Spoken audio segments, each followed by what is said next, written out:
Well, yes. Okay. I'm nervous. Hello, everyone. This is the Psychonic Safina. We're here to discuss the final book in the, was it Liveship trilogy? Yes. Ship of Destiny for Becca's Elderling Along. Yep. And now everyone can introduce themselves. I'm Becca from Becca and the Books. I'm Cody from Cody's Book Corner. I'm Ashley from A Follow Through Fiction. And I'm Jade from Jedi Ray Reads. You handed over to me, Neza. Take the wheel. Why don't okay, go ahead. Okay, so I think we'll start off like we normally do with just like basic thoughts and ratings for this one, because it was a little bit of a, I don't even want to say dramatic, it was a weird one for me. So I gave it 4 stars, and it is the only book that we've read so far that I've given 4 stars to. I felt like the beginning was quite choppy and info dumpy in parts, and then there's something that happened that I wish had never happened and I'm really angry about. And I think because when we've been talking about it, we've been guessing theories, and a lot of, if not all of our theories were right. It took away some of that. Like, I wasn't shocked when I was reading it because it was stuff that we'd already worked out as well. But yeah, those are my basic thoughts, I guess. Probably, I'm just going to parrot exactly what you've said, because same, 4 stars. I think I've given everything else 5 stars. But yeah, I just wasn't that satisfied with the ending. I was expecting more of an emotional impact, I think, from it. And also a lot of the things that happened, the reveals we'd already discussed and it was already hinted at. So we picked up on really quickly, I think, because of these live shows, possibly. So yeah, 4 stars for me for this one. But I still really love the trilogy as a whole. Also 4 stars from me.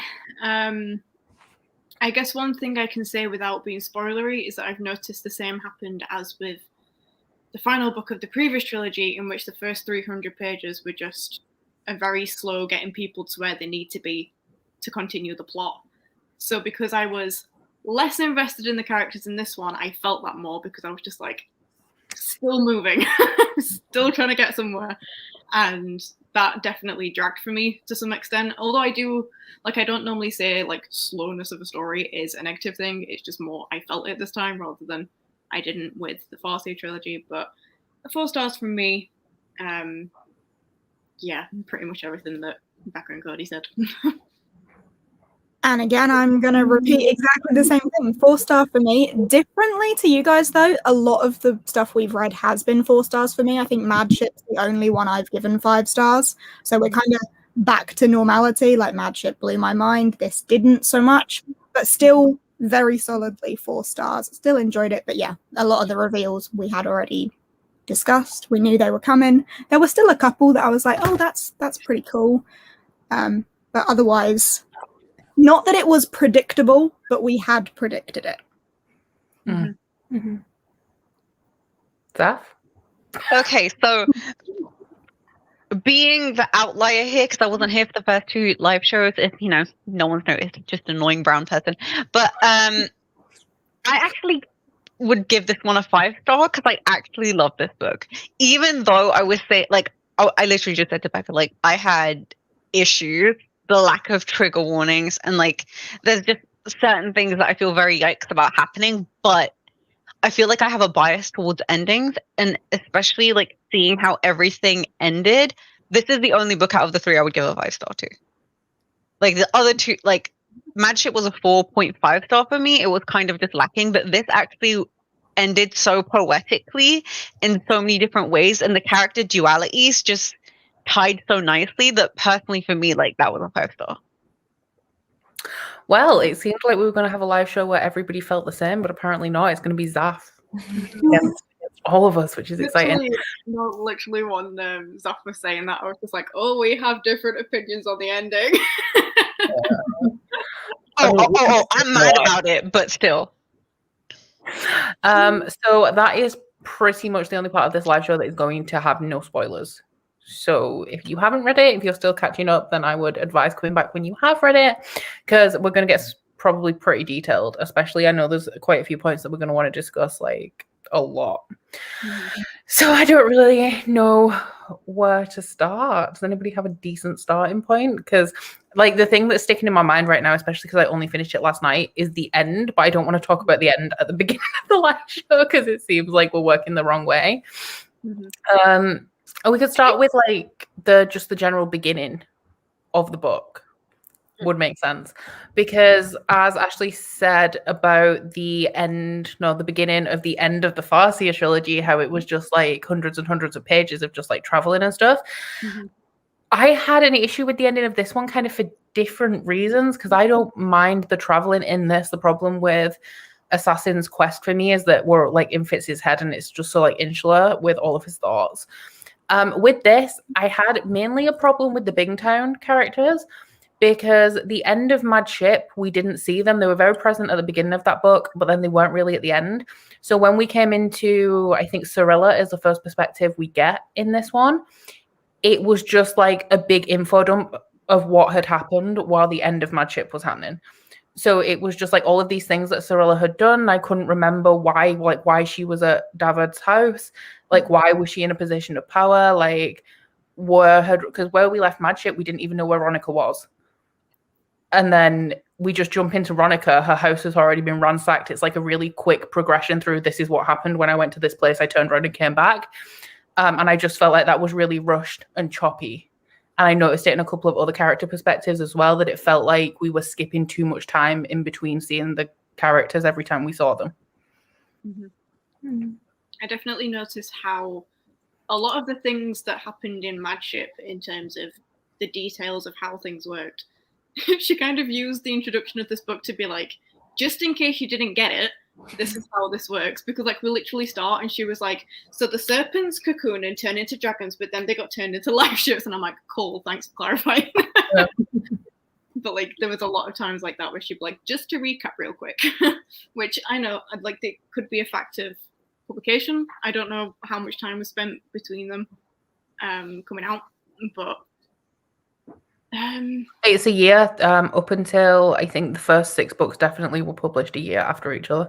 I mean, I forget everything. I'll have forgotten how it actually works by next month, so I can't really say anything. But it almost felt. I think I noticed the contrast because before, like, Robin Hobb doesn't hand anything to you.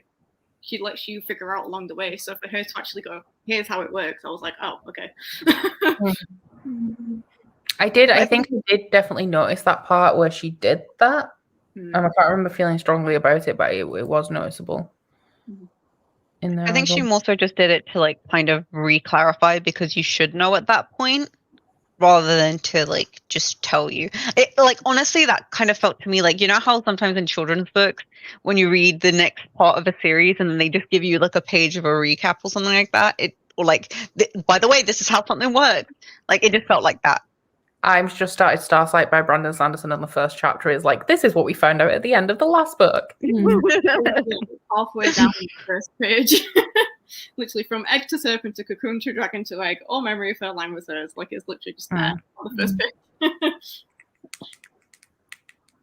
Yeah. I'm just sorry, I'm just texting Curtis and asking him to bring me my Kindle because I read most of it on ebook, so I have things highlighted and I have no access to them right now. We're getting a lot of opinions on Cirilla. I'm gonna say the comments, Cirilla. I really liked her in the second one, and in the third one she started to grate on me a little bit. Yeah. Completely agree. I don't know how to feel about Cirilla. I don't really want to dive in like 10 minutes into the live show about like the triggering topics and the like recurring themes throughout the last 2 things. But if we're talking about Cirilla, I feel like we should, because I feel like part of Cirilla's character also relates into the fact that there was a lot of sexual assault mentioned and present in this book. And then there was also a scene in the last book as well where Cirilla was raped. And how do we feel about the way that Robin Hobb handled sexual assault throughout this series? Because I don't know how I feel about it. Because she had Cirilla turn into almost a villain because of what had happened to her to start off with. It's interesting because I think Cirilla and Althea show 2 very different sides of how it can be don't know what the word would be, because I don't want to say handled, because it's not like a thing to handle, but you know what I mean, like what comes after, I guess. Because we see Cirilla just completely be like, I can't let anybody else have that kind of power over me, so she turns into her own sort of power play situation. Whereas Althea is just trying to carry on, I guess. I'm kind of, with how I feel about it, I'm torn between being glad that there's accurate representation and two different types, but also kind of annoyed that a sexual assault survivor is portrayed almost as a villain, and I just can't decide like where I fall. Yeah, it's tricky because interestingly with Kenneth, it's all about how the abused becomes the abuser eventually. So it was like, was Althea a plot point for his story? Because I feel like what happened to Althea was only done to further or to bring an end to the cycles of abuse that Kenneth had suffered. I especially didn't like it because Althea is my favorite character. Yeah. And so close to the end of the series. And like the worst thing that could possibly happen to her happened to her. And then it felt kind of like rushed how it was resolved. Curtis just brought my Kindle now. Thank you. Like, for me personally, it's a very, very difficult topic, and it is incredibly triggering because I'm like really open about having PTSD over these subjects and stuff like that. So it was like annoying to me because I went through it without some kind of trigger warning, and I'm not like overly precious about if I don't get a trigger warning or not, but it's just like when it's such like already had to go through it before in the second book, and then having to kind of go through that again in the third book, and especially in a situation where we know the abuser, like, and we know them well and we've actually liked them, is like the most painful part. And I agree with what you're saying about like how it really sucks to see someone have to go through these things, and I feel like naturally there is an inclination to want to essentially support someone who's been through trauma and we've seen what they've gone through, but then it also does show that it doesn't excuse ugliness. And like I agree with what you were saying, Cody, about how essentially Althea was used as a plot point for Kenneth, but Kenneth is like literally his integral belief is that he himself is the protagonist of everything.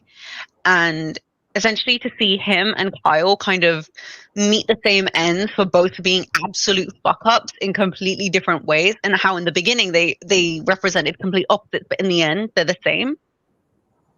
It was kind of like that's what I liked about it, but also it like broke my heart because I had so much support for this character, and to essentially see them give in to their trauma, to be so ugly and bestow that kind of trauma to someone else is just like so unfair.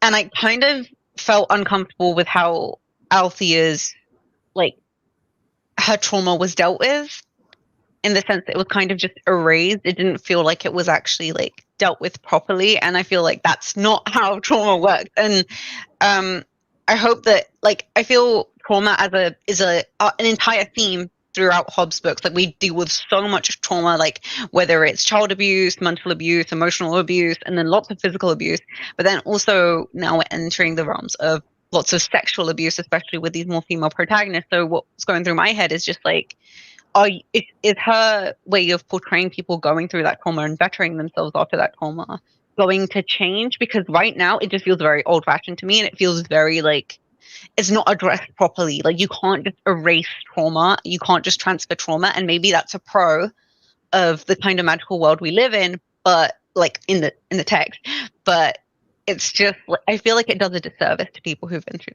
those kind of things. I feel like it's interesting to note that this was published because like we're seeing it from like a 2021 lens now, but it was published in 1998. And I wasn't reading these types of books in 1998, so I can't say whether like things like this were portrayed even fairly regularly at all.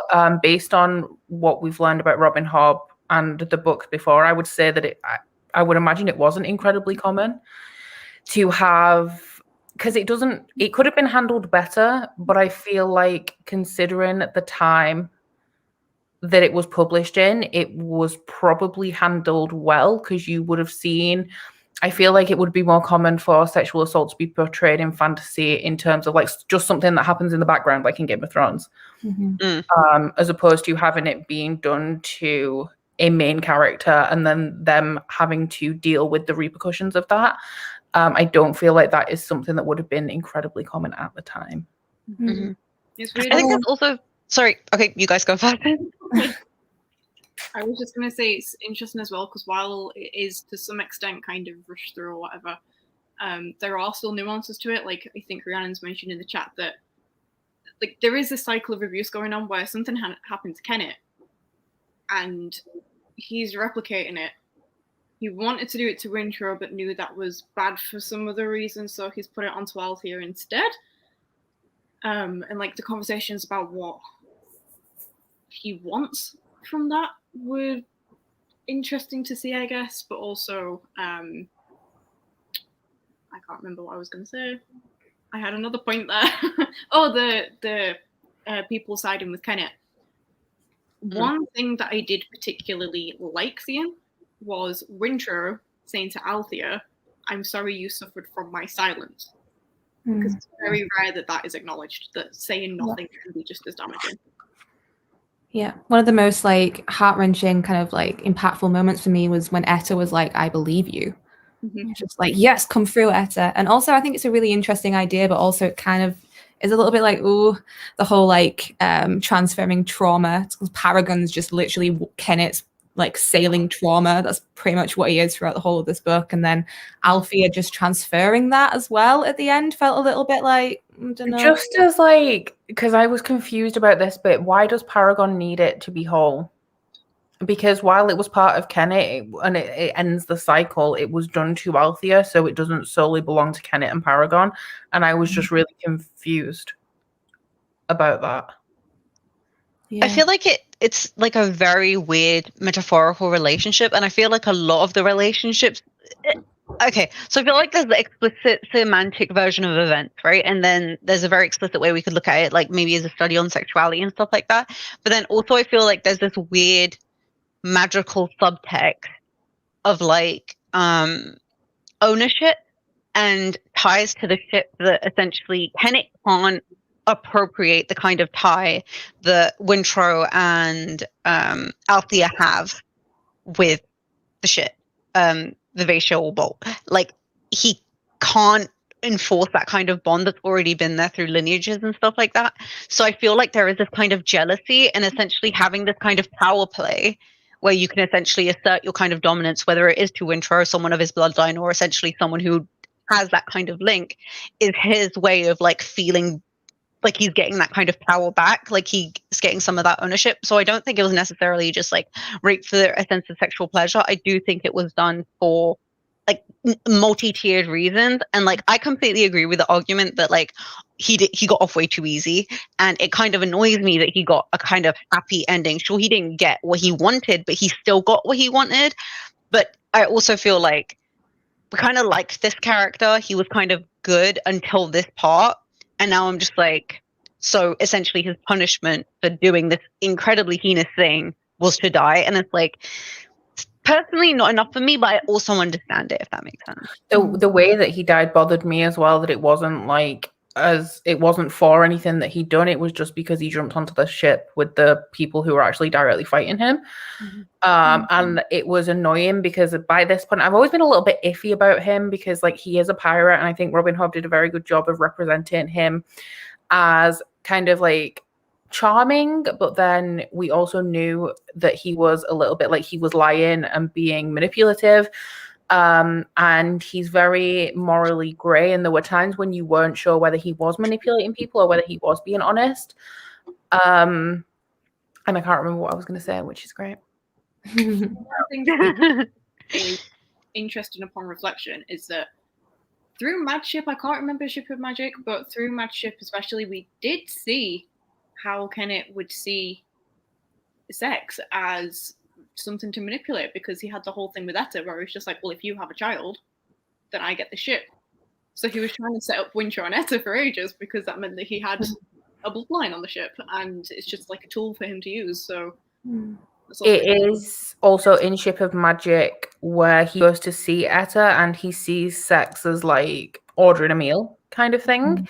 And Etta, because he always goes to her, feels like that he likes her and he makes her special and that he loves her and whatever. But what he's actually doing is like, it's just kind of like a transaction. But I think, if I remember correctly, in Ship of Magic or Madship, it is spoken about how Etta looks not necessarily masculine, but like she's got short hair, and things like that.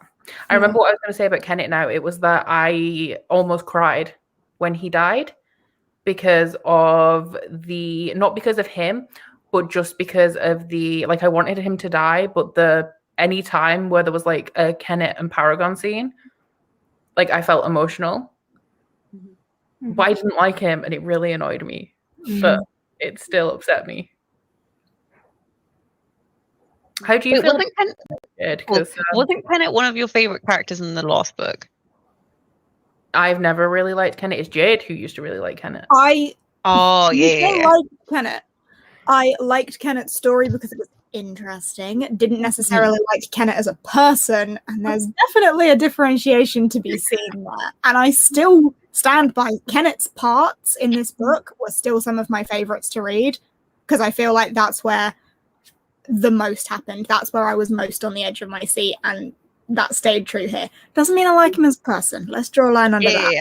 Like there's like the difference between liking someone as a person and liking someone as a character and their value to the story, and then that's why this book kind of hit like a 4 to like from a 4 to a 5 to me, just because I really liked the value of Kenneth's character and his arc. Yeah.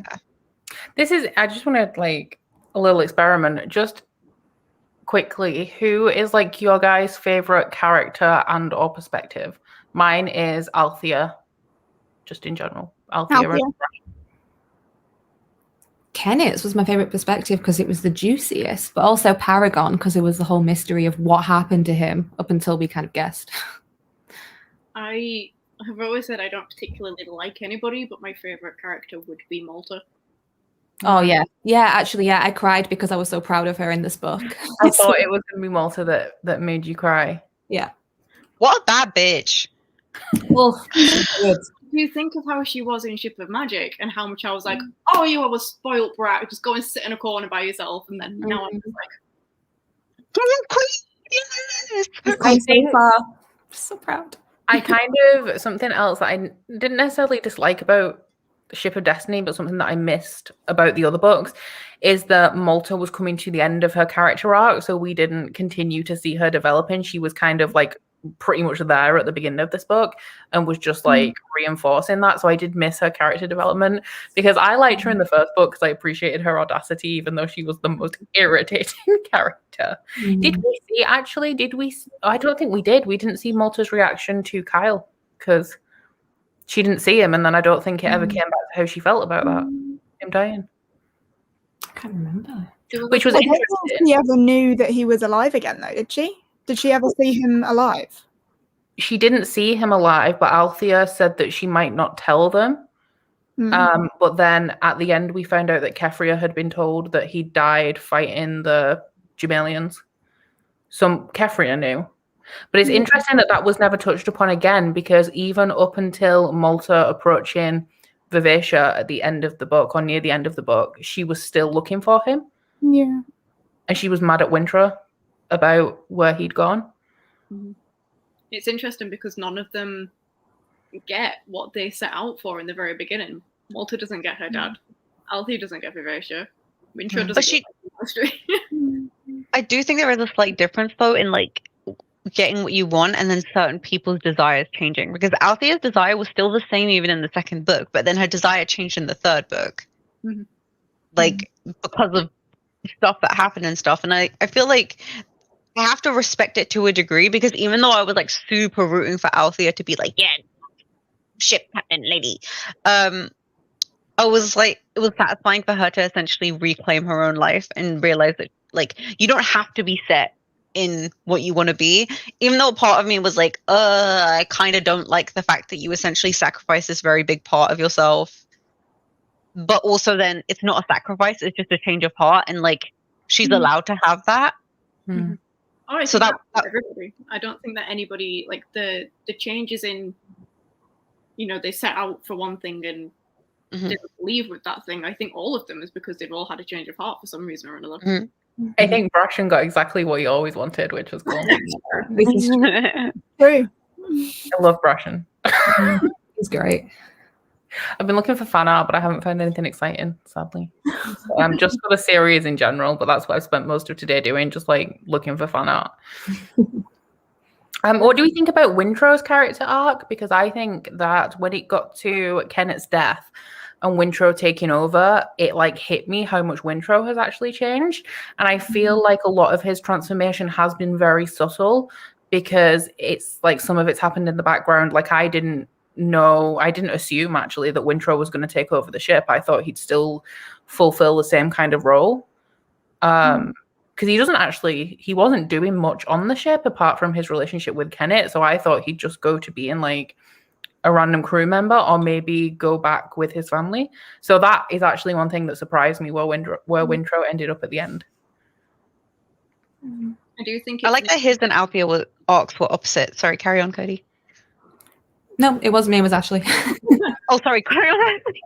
I think it's an interesting way that it's done because it's not like he becomes a pirate king because he's incredible at it. It's more he becomes a pirate king because Etta's the queen and he's going to stand by her side.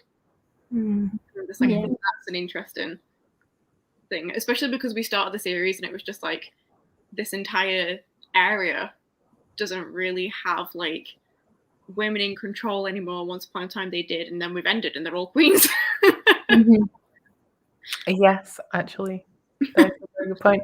I liked how Wintrow kind of the bit at the end, like where they're at the ball, and how him and Etta are kind of slagging off Rin and Malta for being too flashy. It really made me laugh.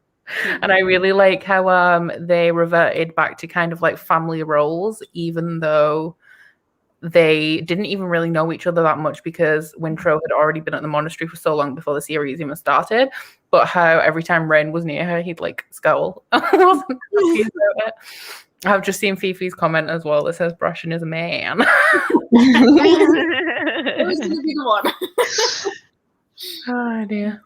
No, I did find that funny, especially because Althea looks at everyone that way. I think this is an interesting point. Yeah. Because like it does go even further into this whole trap of like Kenneth has this entire weird fascination with Wintrow, and then like essentially like this comment kind of encompasses that, so it's a really interesting dynamic. Amber and the Fool, because they are the same person. I'm kind of sad that Cass isn't here actually, because I wanted to ask Cass at what point in the third book she realized that Amber was the Fool. But Amber and the Fool's main purpose, and I can't remember if it's talked about in this one or whether it's the Farseer trilogy, is to break the cycle. And having Kenneth removed and Wintrow put in his place breaks the cycle because Wintrow won't continue the cycle of abuse. Whereas if Kenneth was still around, then it would have passed on to his son and the cycle would have kept going. Because it does say at one point that Kenneth was worried about having a son and passing on the abuse to his child and then it just continuing. And I think, because it isn't explicitly said, but Amber was looking for the nine-fingered slave boy, which when she saw him, she was like, oh my God, it's you. I think that was the purpose, because I was expecting Amber to go on a thing about like, I've been looking for you because of this. But she basically just did what she always does and was really vague about everything and then disappeared. But I'm assuming it's because the cycle is now broken and Wintrow was needed to break that cycle. But that could be disproven later. I've asked this in every single live show we've done. Where is it on the map again that Farseer is set? Is it up north? South. No, yeah, Farseer's north. And then I think it's Chelsead. Is it Chelsead then? And then the town, Six Duchies. It's because it ends with Paragon telling Amber to go back north. Yeah. So, Yeah, because like books here and then down here is Bingtown and the Rainwild. So like, I was just And then thinking the mountains, I think, like top corner. with yeah. The Mountain Kingdom. I was just like, the next series. I really loved the bit where Paragon says to Amber, something about you make someone a king when they're supposed to be a philosophical recluse, or they're supposed to be a philosophical recluse and you make them a king. And she says, "Oh, Ship, was that supposed to be comforting?" It's like, well, that's a clear reference to what the Fall did to Fit. That got me in the feels. Can we talk about how Amber said something? It was before she changed Paragon's face. But she said something to somebody and she said, oh, it was the earring, which I forgot that she had. Mm. And she said it was given to her by her true love. And I was like, oh my God.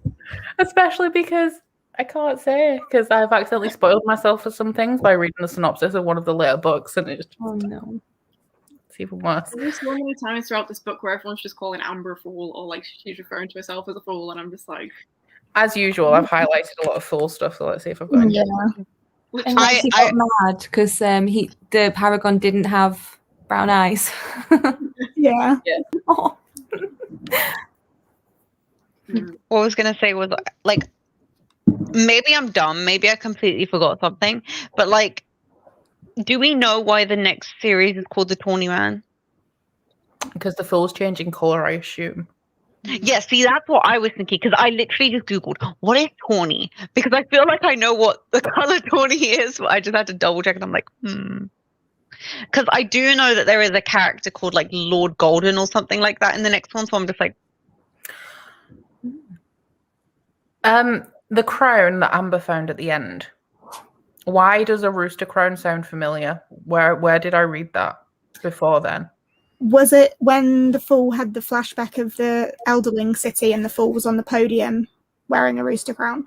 That could have been it. Yes, because I read it and I was like, roosters and the Fool, like this sounds like it's something I know and I can't remember where. But Paragon said, because Amber said, was it somebody who looked like me? And Paragon said, no, they weren't an elderling. They were much paler. Mm-hmm. Is that confirmation? They said she was paler, so I'm just like, that reminded me of what's the name in the first series? I can't remember her name. Katrina? Yeah. Just because she was always described as being really pale. Oh yeah, and really blonde. But is that confirmation that Amber / the Fool is an elderling? Because I thought I'm confused about elderlings now even more, because what are Rain, Malta, and Selden turning into if their children are going to be elderlings, but they're not elderlings? Yeah. The dragon calls Malta an elderling. So they are Malta also is an elderling. So I think the elderlings are the people that spend so much time with the dragons that they morph into dragon people. Mm-hmm. I don't think the Fool is elderling. Yeah. I don't think the Fool is an elderling. because I didn't think that the Fool was an elderling, and then I was confused. or is there some kind of tempering that happens and that kind of process kind of activates something or whatnot? Like it seems all very like some kind of nature magic, because even when I was like, when we find out how life ships work and everything, it seems like the reason it works is because it is with nature. It's not like something mechanical or man-made. It's like with wood, which is like a very true earthen magic part of nature. I don't know. That's just kind of how I perceive magic in this world. I'm just I just come across the line in which Paragon says to Amber, "You'd have to be a fool to think you can change the course of the world." I'm like, aha. yeah. But indeed. I'm just checking There through. were so many tabs I had that were just lines like that. Mm-hmm. There were so many just like, "You'd have to be a fool," or "I am a fool," and I'm just like, yeah.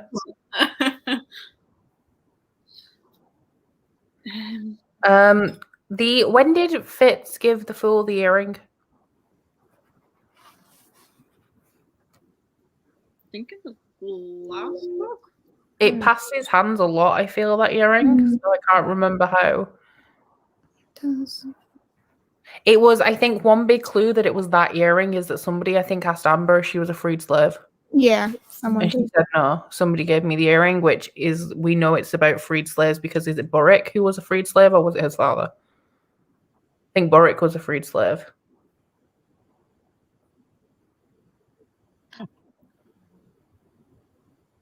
Everyone's just Boric's earring?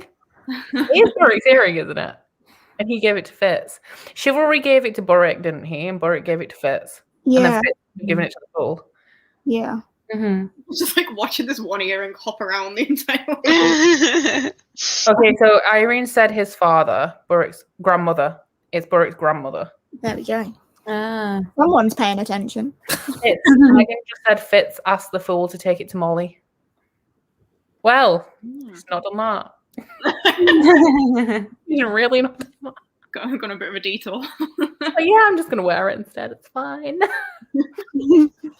It's interesting that we keep coming across bits of jewelry because kind of had the ruby earring or just the ruby was it? Like there's just random bits of things being passed around, and also Etta's just wearing the mini version of him at the end, and I'm like, why? That's creepy. I don't know, but then she says at night she hears him whispering to her. And I'm like, that's that bracelet. I remember Kenneth saying to take it and wear it, but I don't remember her having it, so I was confused about the whispering. I thought she was just being dramatic. No, it was the wizard. She's got the wizard one. Yeah. So I'm just like, okay. Yeah, that must have been a really nice dragon because he's been lovely to Etta this whole time. He's been like rooting for Etta. And he doesn't seem all that bothered that he was a dragon.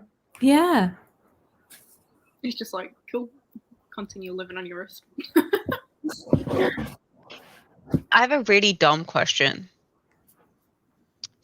Do you think humans and dragons can bang when they're not live shit? I was just like, what? Okay, I'm gonna put the pot away. Stop. It's not something I thought. It's just like there's so much sexual tension all the time that I'm just kind of like, Oh, I do kind of see where you're coming from because the highlight that I took that I just read says there had been a time her ancestors whispered in the back of her brain when dragon essence mingled with the nature of men and elderlings emerged from that accidental blending. I read that and was like, sounds a bit sexual, but okay, but I think it's more like metaphorical. someone is a scaly. Someone is a scaly. Like there has to be at some point in like centuries of history that someone was just curious, and there was a dragon that was just curious. Can we just Zaf, will you click on Irene's comment, please? The last one. You know what? Yes. Wait. Yes. As a Shrek enthusiast, yes. I can't see it because all the way through Tintaglia you are all insects to me. So I'm just like, can you imagine us wanting to do it with a beetle? Like that just doesn't work. No, I do think it's metaphorical in the sense that the humans that spend time with the dragons have merged essence. Well, Fifi's What? Can we talk about how Kenneth is a Ludlook? Which I was very chuffed about because I guessed it and I never We predicted it. We saw this coming. Yeah, it's like we can talk about it because it was definitely like a big thing in the book, but I didn't have any strong thoughts while it was happening because we had predicted it. We'd seen it coming. I did think it was interesting that the reason that he's so obsessed with luck is because his dad was Lucky Ludlook. And not because of actual luck. That's something that I completely missed, but was really cool. Mm-hmm. I just found it really interesting that like the whole thing of Paragon and him being the mad ship was because of Kenneth and Kenneth telling him to go and off himself and just drown if a ship can drown. Like that whole thing of him just absorbing all of the memories of somebody else while already being made out of two different types of wood and then drowning along with everybody on the ship. So like the thing he's known for is because of Kenneth. Yeah, it was so heartbreaking. He was like, I tried to off myself, but it didn't work. And I was just like, my baby. What's another thing? Like, there's this huge thing of, again, going back to like things you would need trigger warnings for, really. Suicide. Now, we seen in the previous series, we have seen Robin Hobb like show suicidal thoughts and stuff. But in this one, it was really intense. Because not only did we have it with Kenneth and Paragon, but we also had it with Althea at one point. It was always with the ship, so there was always a conversation going on of what was in the head at the time. And I think I have a lot of respect for Hobb for doing stuff like this, because I feel like, especially when you read like older adult fantasy, they like, even though they touch on like harsh subjects, that's all they do. They touch on them. They don't actually make you experience them or understand the realities of those situations. So the fact that we've seen literally so many different fucked up things that are natural aspects of some people's lives, sadly, it's like I have so much respect for her for that. And like, especially like with the whole sexual assault representation, the female dynamic, the emotional abuse a lot of women go through, and like the societal bullshit as well. It just feels like there is like a weird feminist not weird, but like this feminist reclamation arc that I was kind of reading, even with characters like females that I didn't particularly like, but I feel like we definitely get that satisfaction from people like Althea and Malta. I'm trying to think who we haven't spoken about at all yet. Selden. Oh, Selden, yes. He's so cute. He's so cute. When he just like starts standing on rocks and like waxing lyrical and being all like poetic about Tintaglia. It's like, how old is he meant to be? Because the audiobook makes him sound really young, so I just couldn't take him seriously, because he'd be like, oh, wonderful being, and I'm just like, yes. I think he's like, by this point in the book, I think he's like 12 at the oldest, but I think he's more like around 9 or 10. You're just like, you are an actual child and you shouldn't know this length of words. I think Malta must be about 15 by the end. Yeah. We follow Selden in Rainwild, right? Did I hear that right last time? We were talking about Selden coming up again in Rainwild Chronicles series, I think. Maybe, possibly. We don't know for sure, but me and Becca did say that we think that would be who we follow. I read the synopsis of the first Rainwild book earlier, just to find out like how far in the future it was and like whether it was like Selden and the dragons go and do this. But it just says that time has passed and the people are getting tired of doing what the dragons want them to do, and the dragons aren't doing very well because they weren't in a good state when they cocooned, so they're all like disfigured and weak. So because people seem to have forgotten the promises and they're not happy, I feel like I don't know how far in the future it is. I mean, if we're thinking chronologically, we know that there's a Fitz trilogy coming after that, so it would be reasonable to assume that like Malta, Selden, Rain, possibly Althea and Brashen are all still alive. But I don't know. How did they do the whole like season trip up to wherever every year? Because at least a season must pass, because obviously we need the dragons to turn into dragons first, and then they must at least be like have time to fly around and negotiate things with the humans if the humans are now fed up with them. So it's just like, well, I would guess at least a year, probably longer if it's that much unrest. I think it mentioned in the synopsis as well that the dragons are grumpy, so they're either like, because they can't travel very far because the wings are all damaged, so they're hungry and grumpy. And the whole plot of the book is that they're going to the city that's further north than Treehog, the one that we haven't seen yet. I think it's the one that's buried. So I think that's what the Realmwelds is going to be about. Just my thing's not showing me the rest of the comments now, which is fab. There we go.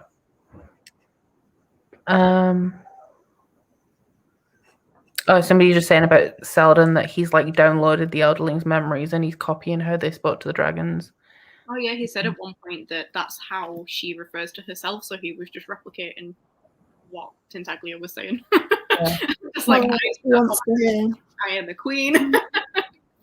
Oh, Nicole's just said that the Rainwild Chronicles about 6-7 years afterwards. That's not even that long.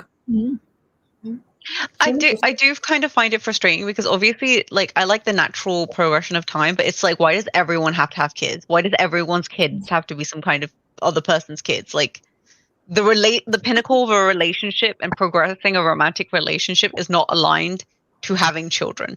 But I'm understanding that this is like older fantasy, but still.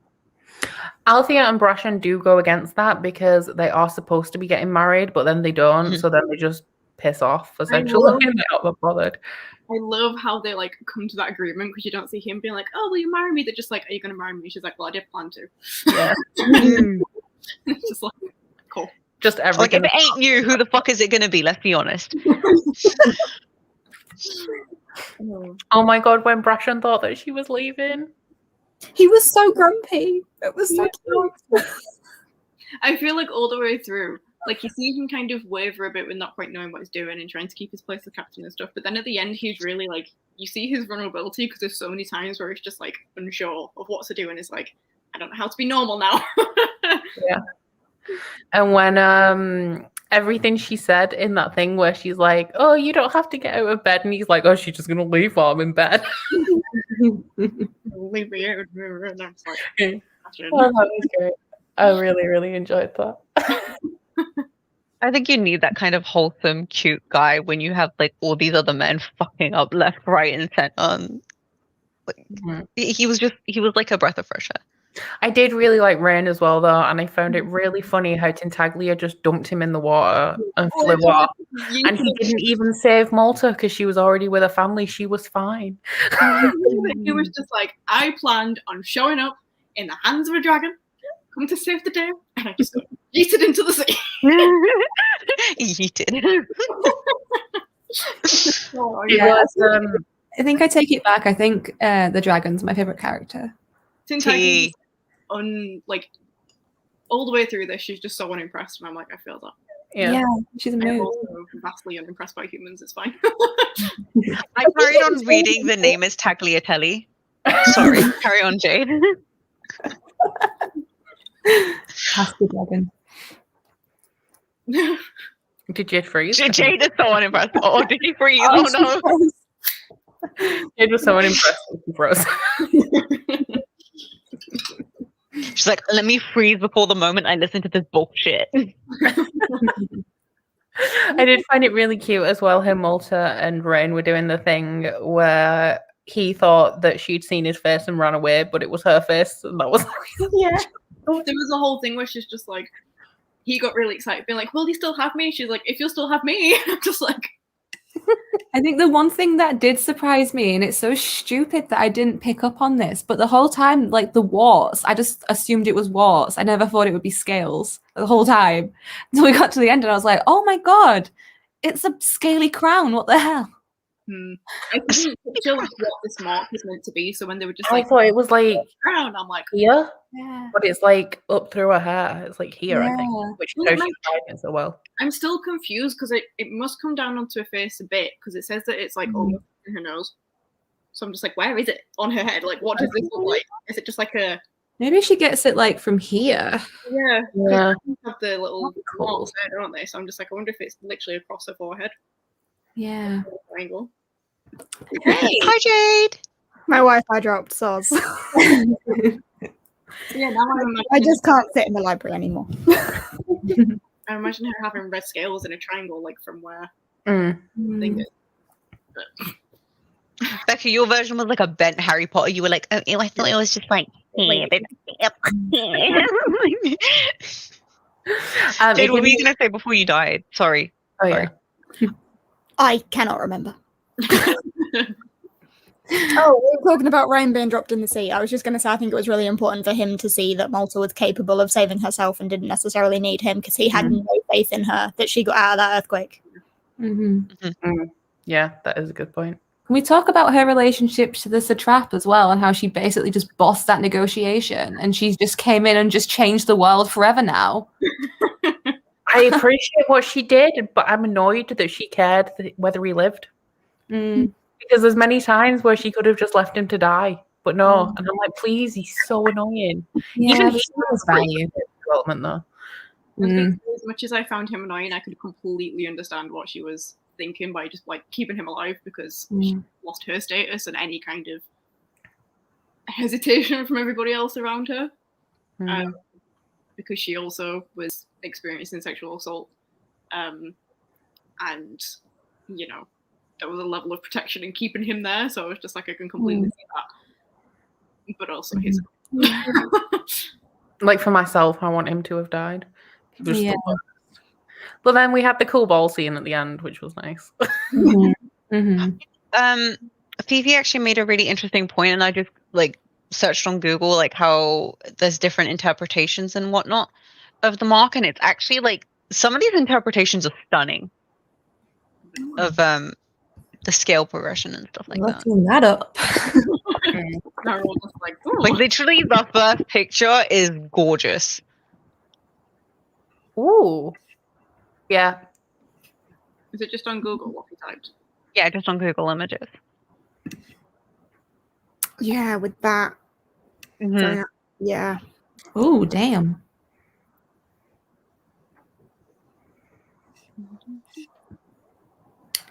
See, I was expecting like Spike's like a White Walker kind of style, you know, like.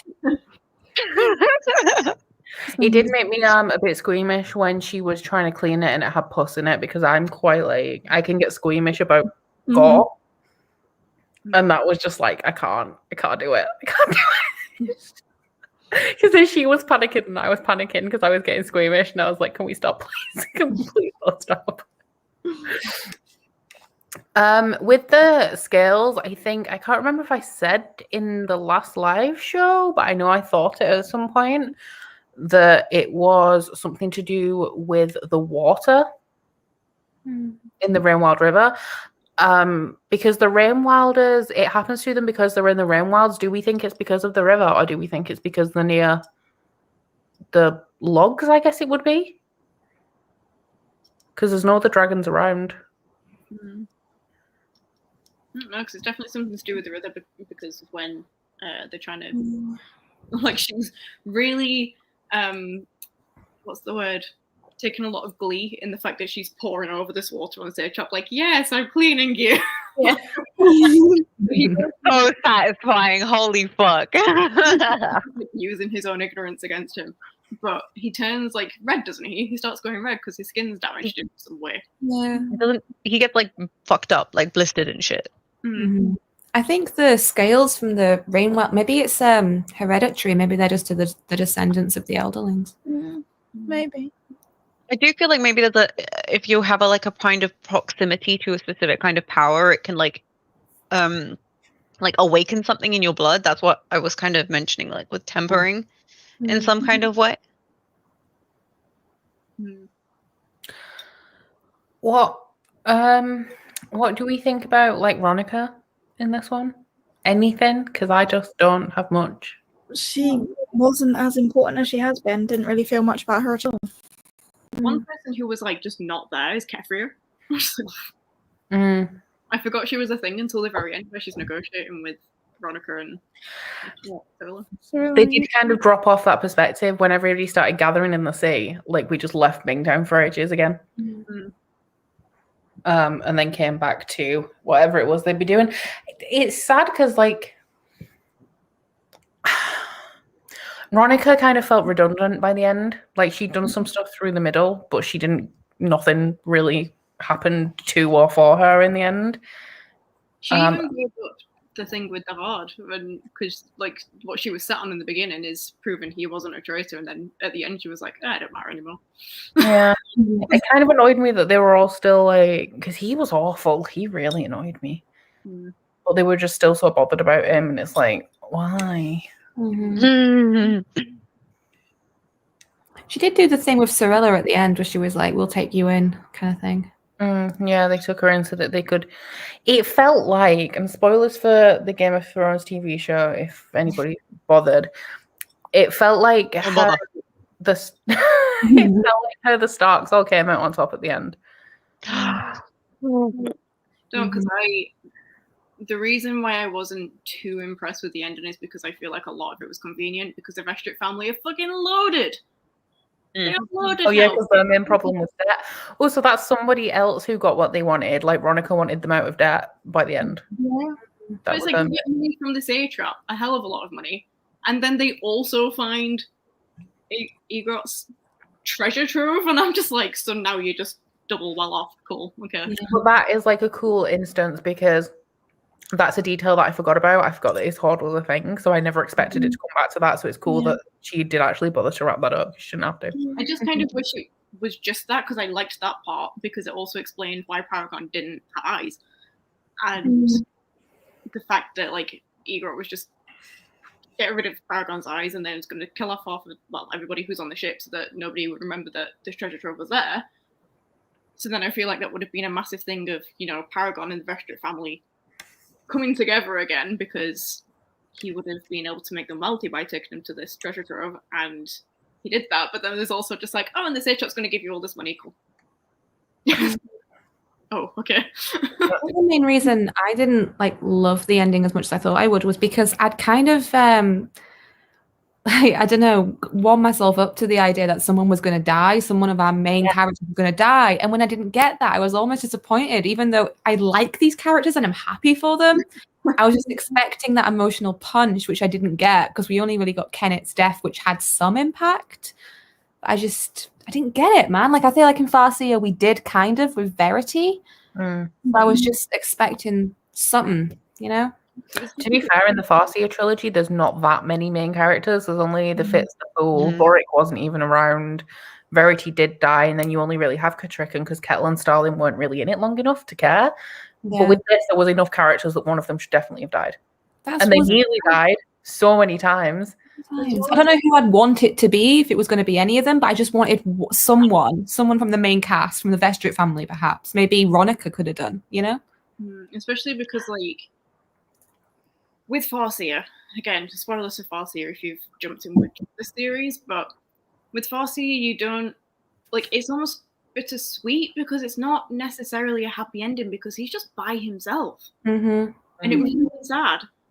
But in this one, I felt like we went through just sheer depression all the way through, and then it was a really happy ending in terms of everybody got what they wanted. Yeah, I much prefer the opposite. I want the bittersweet ending all the time, pretty much. Yeah. And like, I completely am on your side. Like, bittersweet endings are the best to me, and I do feel like I felt a bit bittersweetness. But then I kind of like the way I kind of looked at this trilogy was kind of like, what is the overwhelming arc and what is the like point of it, right? Because Hobb really like all of these books that we're going to be reading and stuff are all from the same world, so each of these trilogies has to have some kind of purpose.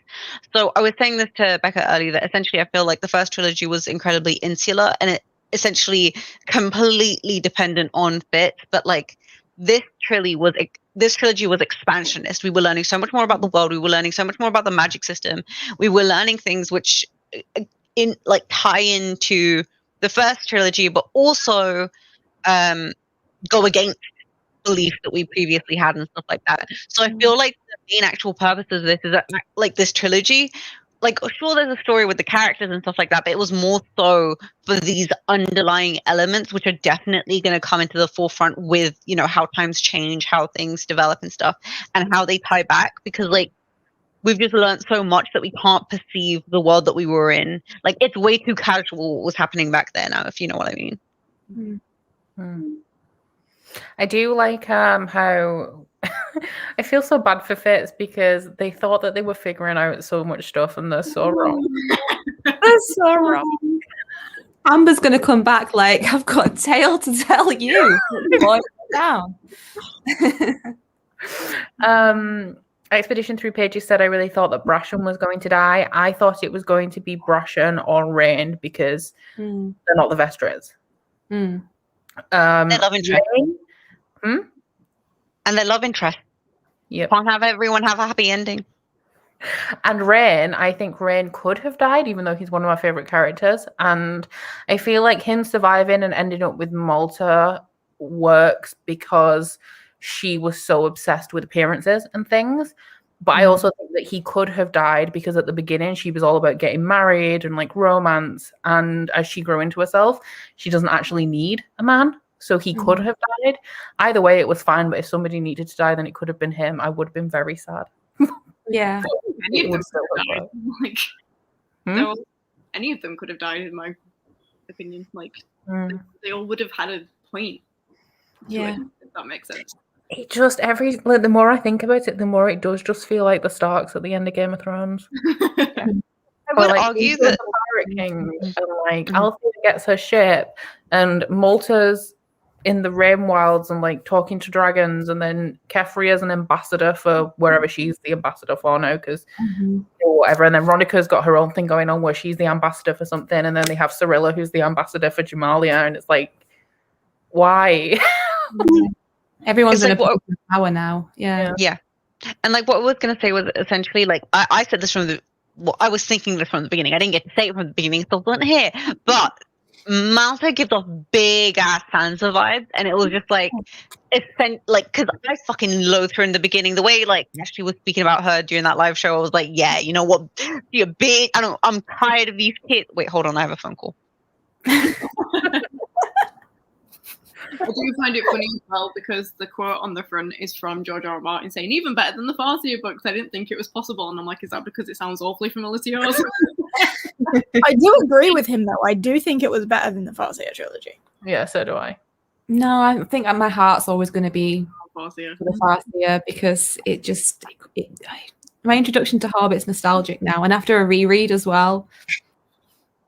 Mine's purely an aesthetic thing. Like, I just generally, I said from the very beginning, do not like sea and pirates and stuff. So yeah, I'm watching Pirates of the Caribbean. Solidified my love for sea and pirates. I want more. Yeah, I'm watching Pirates of the Caribbean tomorrow because of that. Oh. I'm really excited. Still though, in terms of like fantasy out there, one of my favorite all-time authors, Robin Hobb, is just. I think we all agree that was a lot of hair, but you. What was I saying? Something about the last thing you said was something about Friends. We were talking about Game of Thrones and how the Starks. Oh yeah, I was saying that like Sansa was like Malta.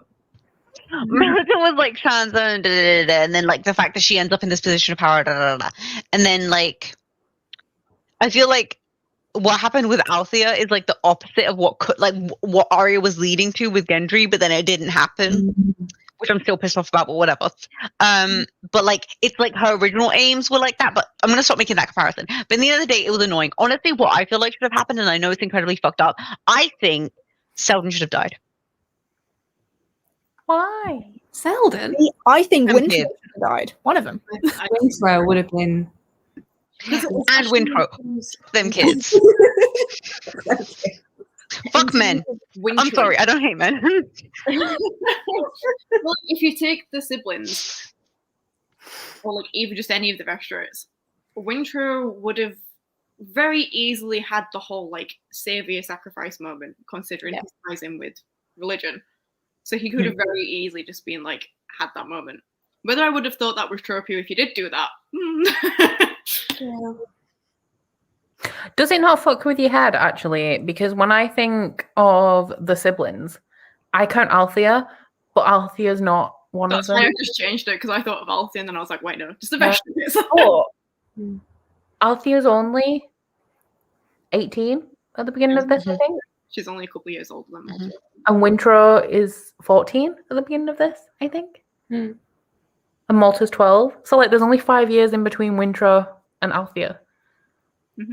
One of my favorite moments was when they all came together and they all just had to be in a room and be like, okay, no one talk, let me tell my story and then we'll move on to yours. And then we'll move on. So this is my trauma, now this is your trauma, now this is the fucked up thing you went through.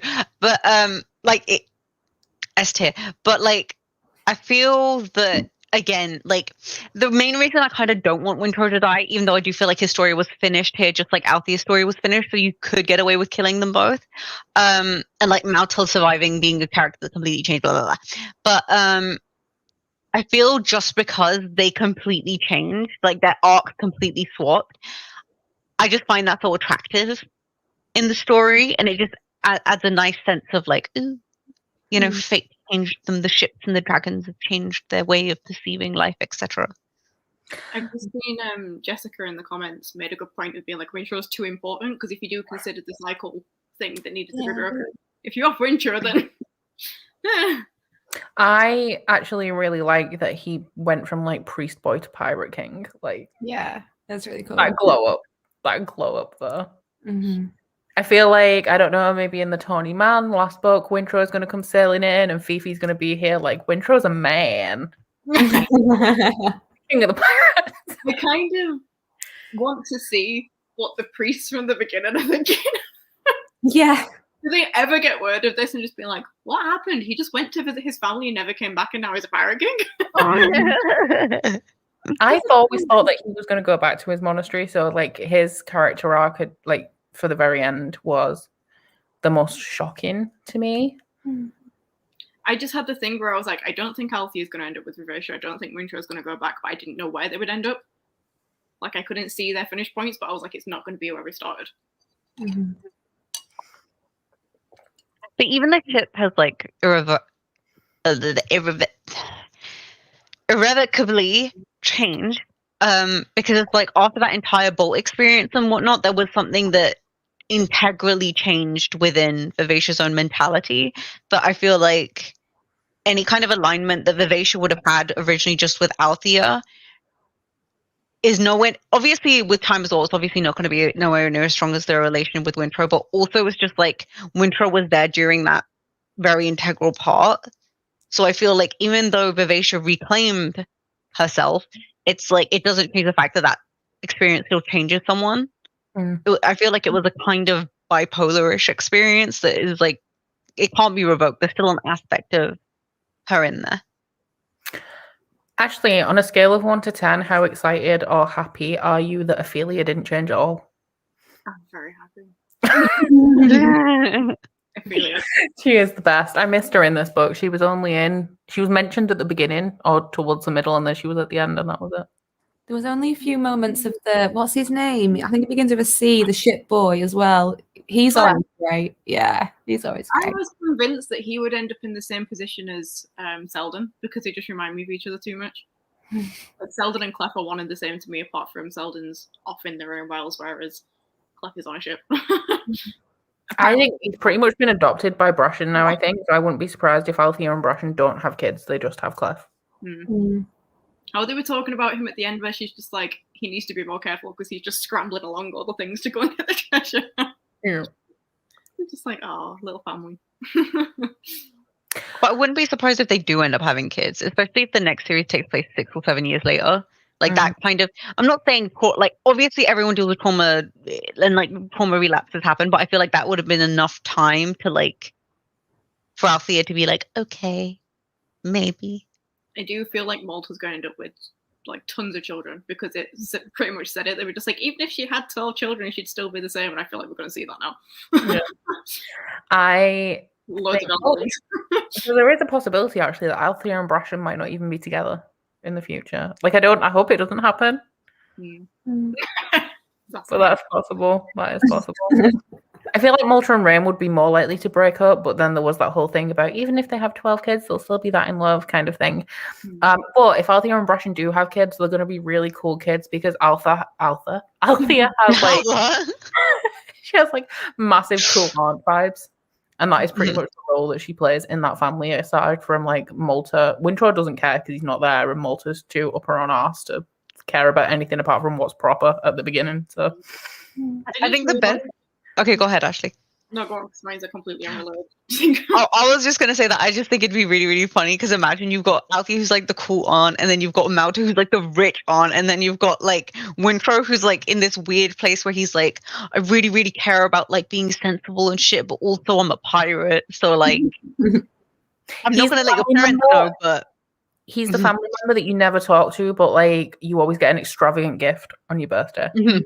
But like Wintrow's sending shit like dragon eggs, because that's what he's finding, because he's a pirate. Like chest full of gold. No, I was just going to say, I've just realised that the family is like paired up, because you have Malta and Selden over in the Ruin World. You have Wintrow and Althea just on the sea somewhere. And then you've got Veronica and Kefria in Bingtown. It's just like you've just split them off in 3 different directions and been like, cool. I'm intrigued about what the purpose of this trilogy is, with them all being in the same world, but not necessarily revisiting this cast of characters again. Is like the purpose of this just to develop the magic? Because a lot happened to Big Town, but we might never come back. I think something integrally changed with the world, with the alignment to the Elderlings, and then also to dragons themselves. I feel like essentially knowing what the because we obviously found out in the second book, but like having that furthered and a progression in that kind of narrative in this text, kind of like that's going to shape the world for the rest of the thingamajiggy. So actually being that, so I feel like if we're in Fitz's situation, he'd more so hear of these things happening, or like get an inclination that there's dragons like roaming around again. But like the entire purpose of this series was to be like, okay, this is how the dragons were brought back. And this is how people were tempered into Elderlings and stuff like that. Where did you see it slightly in this one in terms of the crossovers and stuff? Because I can't remember who it was. It was literally just one of the random shipmates. But when they first see Tintaglia, someone makes a comment of saying they were more impressive up north. Because there's that one person who was just like, I've seen them before, and he's really adamant that it's just like, I know that these exist. And then it's just like, yeah, it was more impressive up north. I've just thought, actually, this series has some pretty solid male characters, because there's Greg as well, who said that one bullshit thing to Althea in the last book, but apart from that, he's pretty cool, because he ends up with the girl. Is she one of the tattooed, or is she one of the 3 ships? But it's her dad who says that the dragons up north are more impressive, I think, which is why I remembered her and then Greg. One random side note about Amber / the Fool / whatever on this apparently epic detour from giving Molly an earring. She's rallied the tattooed into like this whole other thing, and I'm just like, just casually do that in your downtime. Why don't you? I think she's like an underdog. Just going around sorting out everyone else's shit. I think it's going to be really funny, actually, because this trilogy was really epic, and then we're going to go back to Fitz, who's like, just sat in my shed. Wait, is he still a dog right now? I've completely forgotten. Was that in the end of book 2? Or was it in the end of book 3? He's got his own little house somewhere. He's like, oh, that's just it. Writing. He has an assistant. Yeah. He's writing I think. I believe the plot of the next one is that Kexington's kid goes missing. I just realised he sat there writing the histories, and I'm like, you've got it all wrong, hon. Yeah. The history is wrong. I think that's what makes this more attractive, is like so apparently we know that in the end that he's like, oh, just writing the histories, but it's like this entire series is like, so actually little does this stupid fuck know. I'm interested to see how the Fool will now interact, because I swear in the first series he just talks in riddles, and then in this series Amber is just like not as much. It's like every so often, but it's like on a whim, whereas she actually does full sentences and conversations in this, and it's like, oh, cool. I'm trying to think why the reason for that could be. Like, is it because they're just getting older, so they know more now? Is it something about Fitz that is particularly like precarious in terms of fate that it makes the Fool more intense because there's more going on like in their mind with the prophecies and stuff?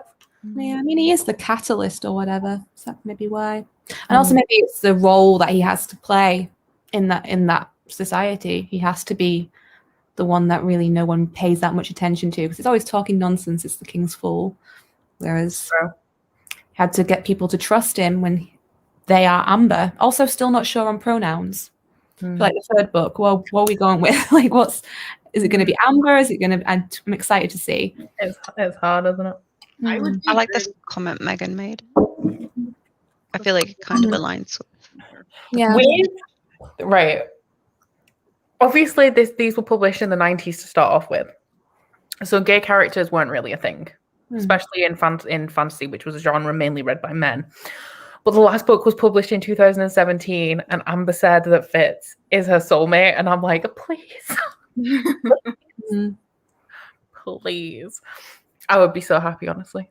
Like, I have read somewhere that apparently at some point Amber / the Fool does say like their gender is something that's not like I just saw it as a quote somewhere that their gender isn't anyone's business but their own, and I'm like, yes, because gender is literally like, this is like the exact same thing as the trans argument where people are like, okay, but are you cis or are you trans? Like, you're not fucking them. It doesn't make a difference to you. Shut the fuck up. Like, it doesn't matter. I think that was in the first or second book, and I think that this series is still so popular. I'm going to say in spite of that because of the time that it was published.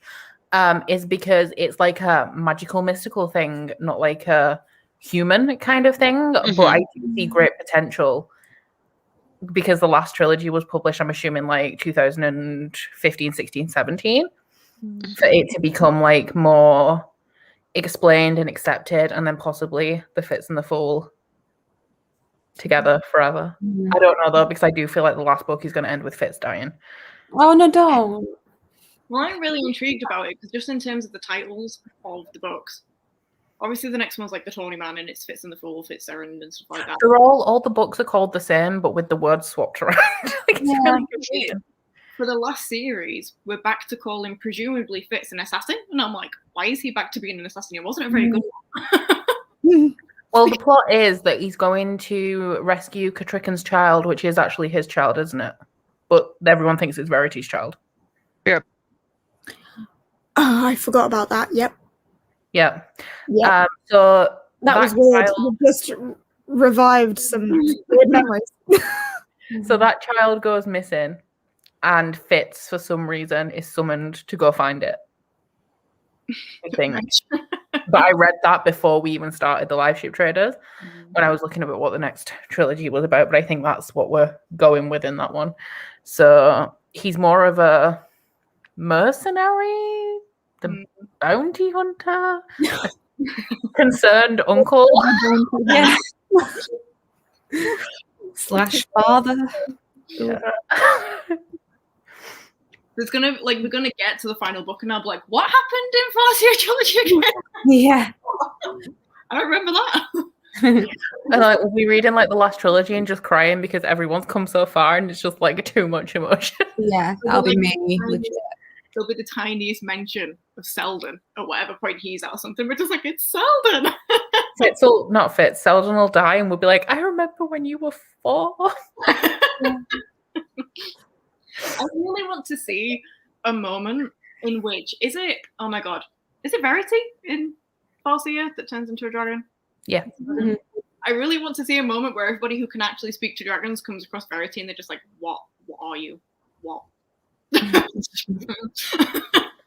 Yeah, because not only do they think that does like Fitz and etc. think that Verity turned into a dragon, they also think that they're probably Elderlings. So I really want it to be a crossover where there's like, we're the Elderlings. What did you do? How did you create this? What is it? Meg just said at this point the Fool seems to be the main character throughout, which I do think is interesting because that is something that I noticed. Because we have the Farseer trilogy is about Fitz, then the Liveship Traders, and then we have the Tawny Man, which is the Fool, not Fitz. And then the last trilogy is the Fitz and the Fool, and the Fool is in Liveship Traders. I'm going to assume that they may be in the Realm Wild Chronicles as well. So it's actually, this whole thing is not about Fitz at all. It's about the Fool. I really like that though. Like, wee. Yeah. It's going to be interesting. Because especially as well, because you can't necessarily, I mean, obviously I don't know how obvious it's going to be from here on out. But starting this series, it wasn't clear that Amber and the Fool are one and the same. Yeah. We only really caught that because we knew that the Fool keeps popping up throughout. I think that was somebody, it might have been Fifi who told us that in the first live show. It was somebody in the comments. We had no idea. I think even now, having read so many references to like Amber literally saying like, I've been called a fool or a prophet and whatever, I probably still would never have got on if it was just left to my own devices. I think the bit at the end where she carves Paragon's face and it's very clearly Fitz with the bucks on the axe, like the axe. you can't Even being like, this earring is supposed to look like a blue jewel in a net, I would have just been like, oh, Fitz has got one like that, and then just left it. I literally would have done the same. Like Jay's just being like, but what about the axe? And I'm just like, I didn't even pick up on that. Like, oh well, there's plenty of brown-haired, brown-eyed guys who like hunting with the stag carved axe. I'm just Perfectly like- normal. Everybody in the Farseer trilogy. All of them. Oh, Bex just said, but Elderlings seem to have something to do with the skill, so I'm confused about everything. I do think that it is the skill and the wit, and I think that those magics trickle down from the Elderlings. Mhm. So I'm guessing that the Farseer line is a descendant of Elderlings because it's something that's specific to the Farseers. Apart from it's not, because everyone in Bingtown can do it. We're literally just so confused by how the actual magic fits together. My brain's not computing right now. I don't know why though. 'Cause it's like I know in terms of like how like the different magics work, but then I'm just like, but how? I think It's interesting in the Liveship Traders because everything is so interconnected. Like the ships are ships, but they're also dragons. and so, And you have like Rain and Malta who can skill, but Rain isn't necessarily human. And then Malta isn't as well. So like I think the wit and the skill, I'm assuming the wit would be talking to the dragons and the ships, and then the skill is what Malta and Rain can do. But because everything's so like mixed together, it's hard to differentiate, and they're not called the wit and the skill. That's the thing as well, because we already go into this series and we're just like, okay, everything we learned from the first series is wrong. So I'm just like, what? Yeah. And then because as well with the Farseer trilogy, we've got animals involved, whereas in this series, is there an animal ever? Besides the pig that they're slaughtering, throw on Gerard's doorstep? Like, Tintaglia eats quite a few. yeah. So it's just food in this. So I'm just like, how do animals fit in? I'm confused. Zafi's just getting continuously more confused. No, Oh, we can't hear her. Hello. there we go. Hello. I've been speaking. Oh, Okay, no. So what I said is, Tawny Man takes place at the same time as Rainwald, right? Possibly. I don't know because I don't know how old Fitz is at the beginning of Tawny Man. Was he like 18 when we left him? And it's been a few years, and then it's been like 3 or 4 years during this one. Like, Maybe I'm dumb, but I'm pretty sure I read that they're simultaneous narratives and stuff. But like, the live ship is relevant to the Rain Wild, and then Tawny Man is obviously a continuation of Fitz's story, and it kind of makes sense because it essentially means that they're like sandwiched. Because then after that, it goes to Fitz in the Fall, which is obviously back to Fitz. But now I'm just kind of interested in how they're going to tie up together, considering that we don't have a concrete way of knowing like how the first trilogy fit, like the timeline between the first and the second trilogy. But if it is that the third and the fourth trilogy are somewhat concurrent, I'm kind of intrigued as to how they're going to interact with each other. I'm just I'm going not sure to. how the Fool could be in all of them. Oh no, someone said that they're not. I'm gonna say because if the Fool's in all of them, how can he be he/she/ whatever gender they want to be, be in two places at once? Valid. Alex said the wit was how Fitz woke up the stone dragons, but they are made with the skill. So I think it's. We have had this discussion where we said like the wit and the skill are the same thing, just like people instead of animals. So it's likely that while they don't have a name for it in the Liveship Traders, it's because, well, one, they don't know what's happening, most of them, but also it's the same thing. I feel like with the Six Duchies, it will be a superiority thing to differentiate between like speaking to people and speaking to beasts to make the Farseers like more superior. Because it's that kind of like tiered society. The thing that very clearly connects and everything so far is the fact that it's all based on memory. In terms of to bring something alive again, you need memories. Oh, and that's what the things are. The serpents are wrapped in. That's what Wizardwood is. yeah. Much to think about. Yeah. Yeah. He's in his. He's about 33 at the start of Tawny Man. Oh, A big leap. Fitz be grown then. At the end of the Farseer trilogy, Fitz is 20, apparently. I didn't think that much time passed during the last one.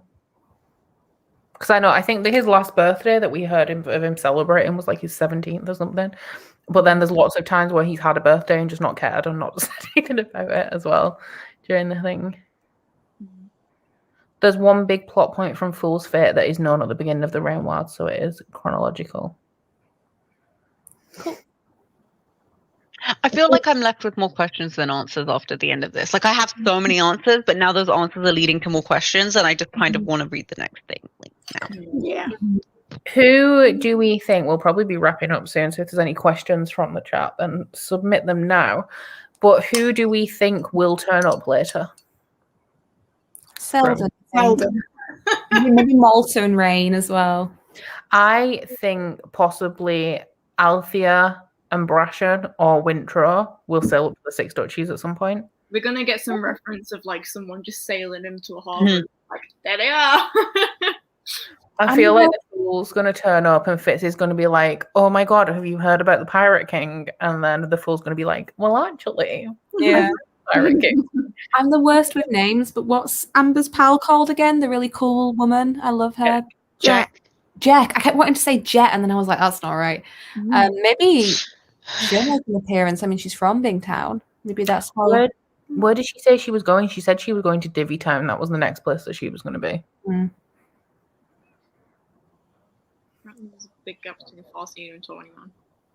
I mean, yeah, if he's 20 by the time they're done with Farseer, then like a 10-year gap or something. Selden and Wintro, maybe Rain. I think we're going to see like Rain, Malta, and Selden in. I feel like. What about Esther's child? Yeah. Oh, because by the end of Tawny Man, Etta's child should be at least about 16, I would say. Yeah. So they'll be an adult. I'm predicting a big Here Comes the Cavalry moment where everyone comes together for a huge battle. That would be great, but I'm not sure if that's the kind of like interconnected series that Robin Hobb writes. Because I love it when that happens, but it also seems kind of gimmicky when it does happen in like movies and stuff, and I don't feel like Robin Hobb is that kind of author. The thing is that is inherently tied with there being like a big bad person, whereas so far we don't have a bad person. It's more a problem to solve type scene. Like it's more problematic people. Yeah. Yeah. There's not something to defeat; it's something to solve that they need to do. Yes. Thank you. So, like, maybe I've just got really, really bad memory right now. But was there an original do we know what caused the Elderlings to die out in their lands to get fucked up? Right, it was a volcano, right, or some kind of earthly thing.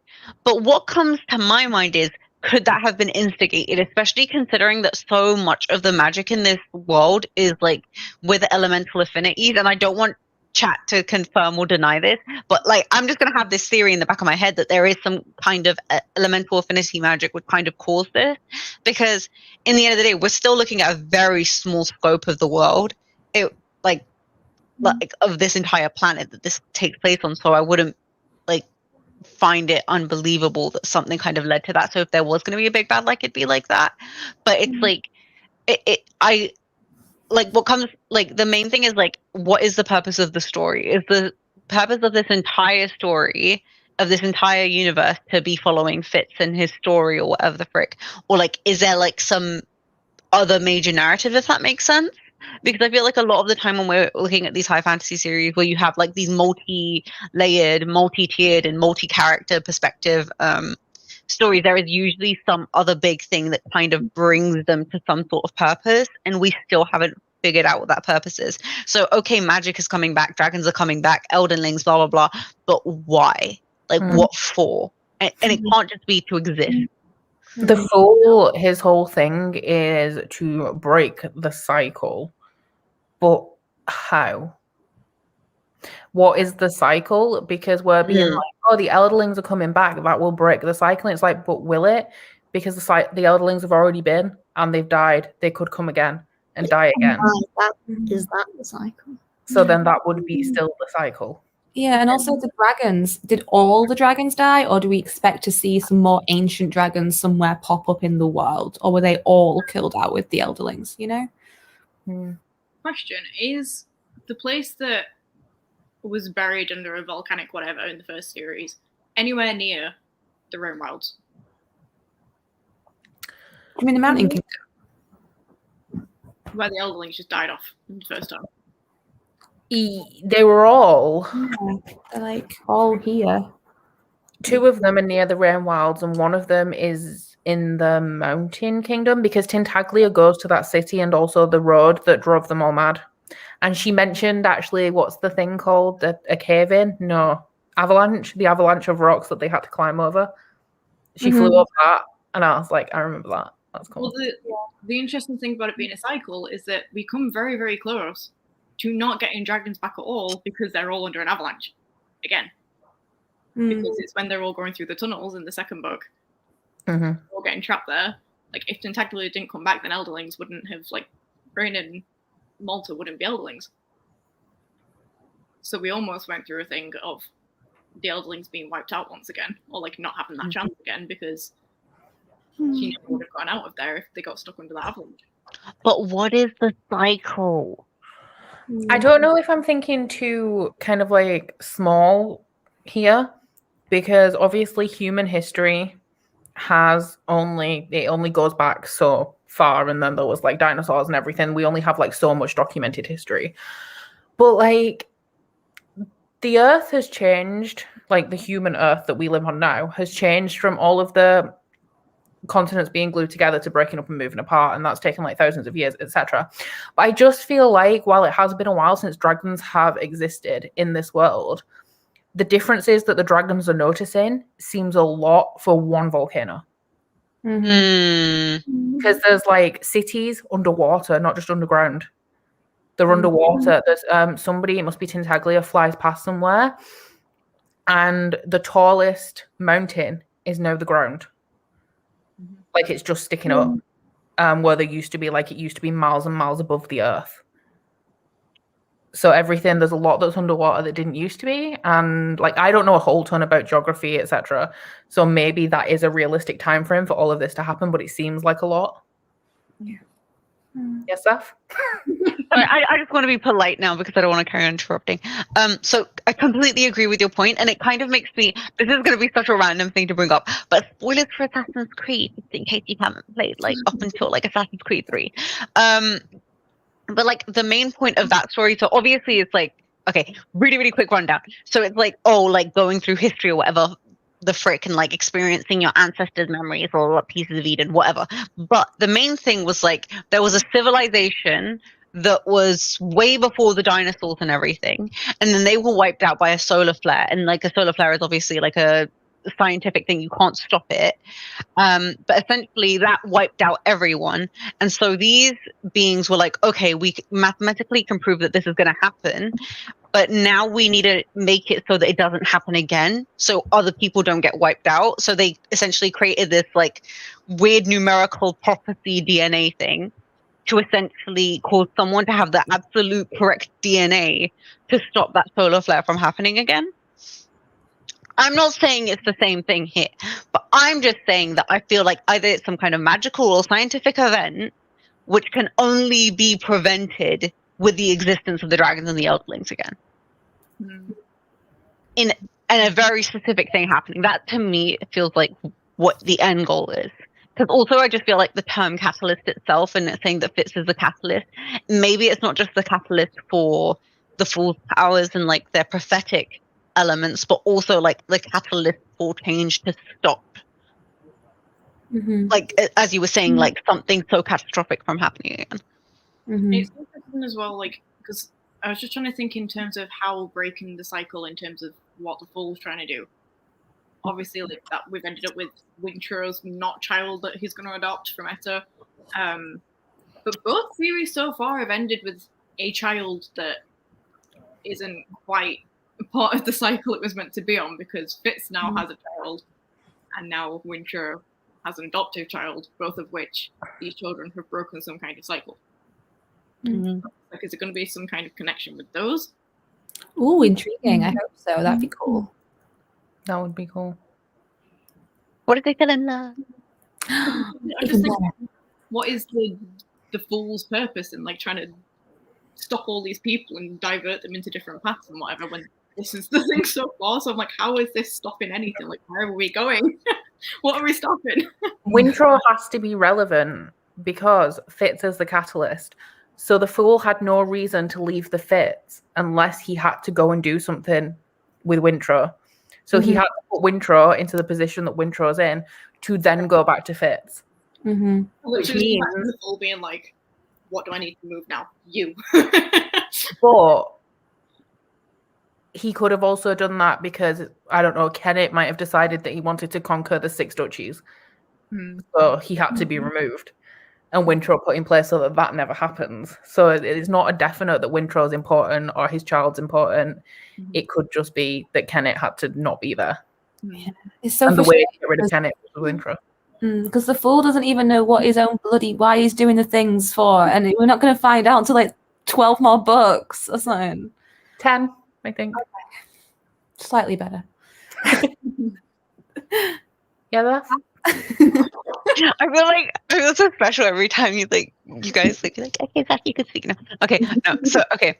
Again, going back to Assassin's Creed, I'm sorry. Like it just feels so relevant to me. But like there's this very specific dialogue in Assassin's Creed Revelations where like this character, like this is one of my favorite dialogues in any kind of story ever, and I feel like this is what the Fool's purpose is. Like essentially he's like, I've been essentially living my life for a purpose that I didn't even realize, and essentially realizing you're not the main character and you're not like you are just here to provide a message to someone else, and that's your entire essence, and that's okay.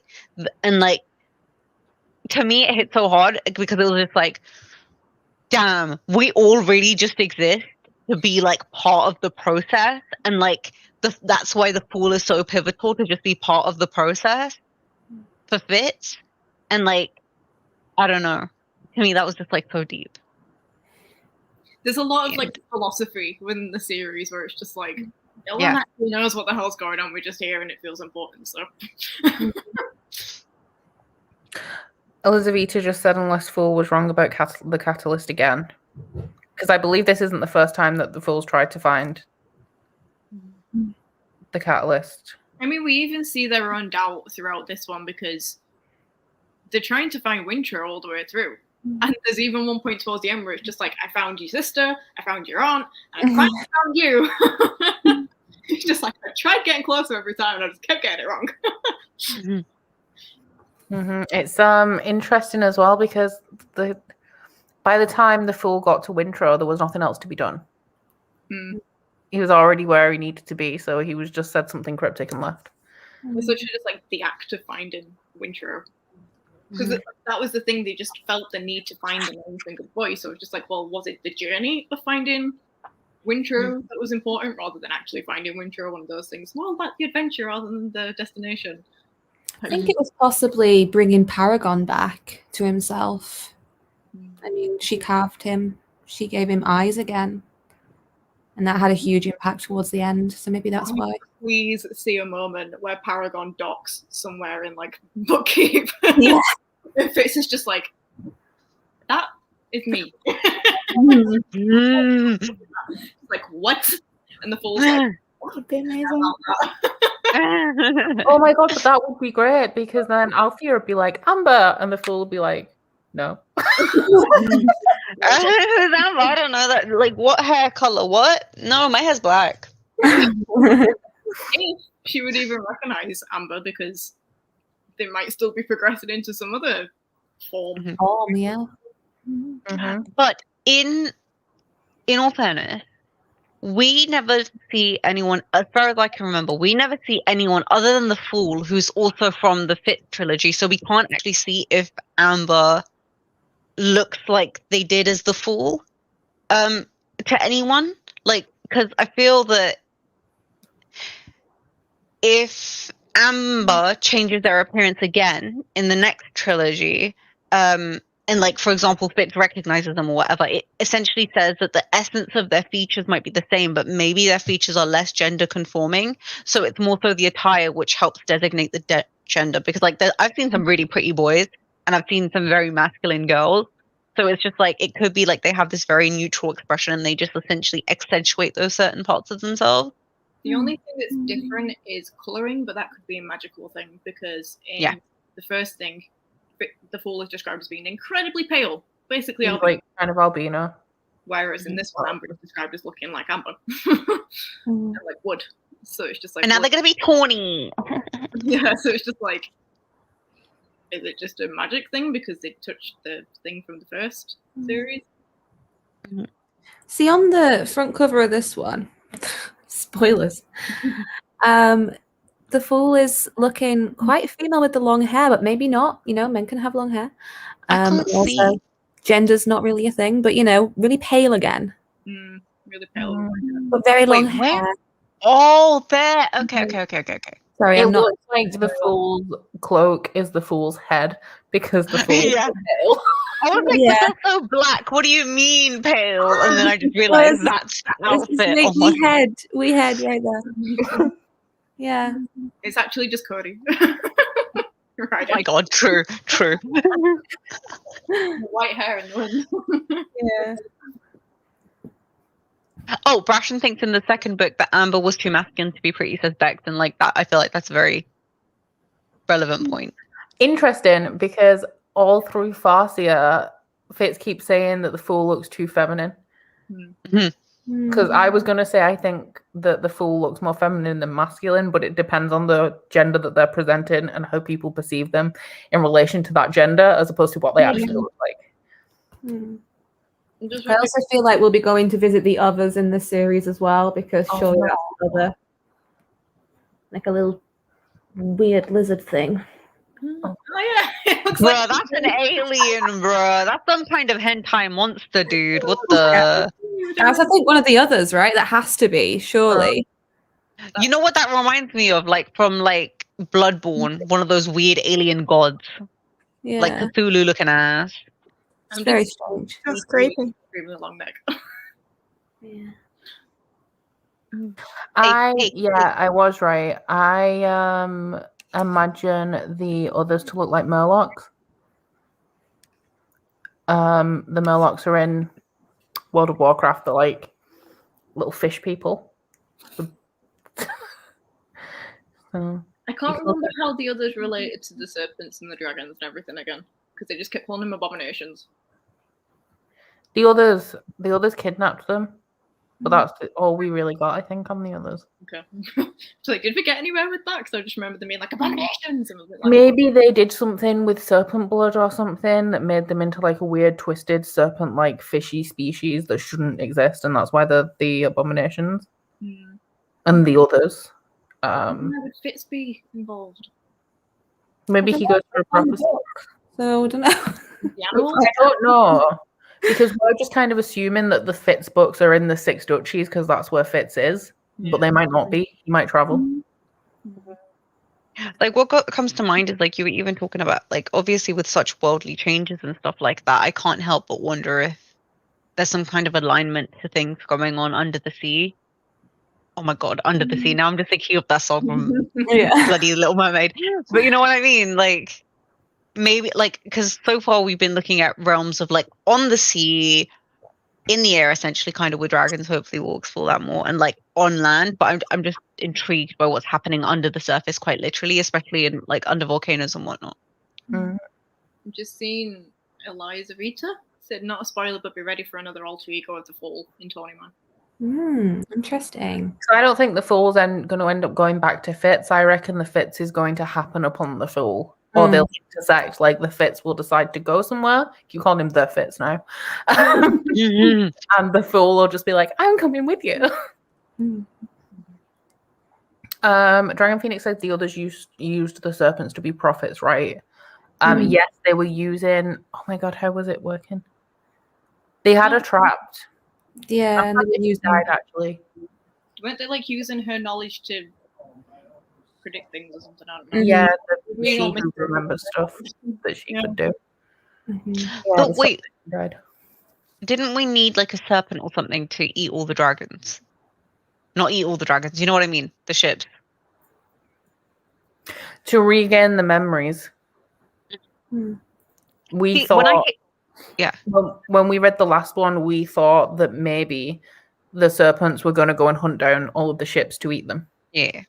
to regain the memories. See, I remember you guys saying that, and that kind of stuck to my head because it just made me think of the world serpent and like how that's like a creation story. Yeah, it's because the serpent and the dragon on here they look like they're facing down one of the live ships.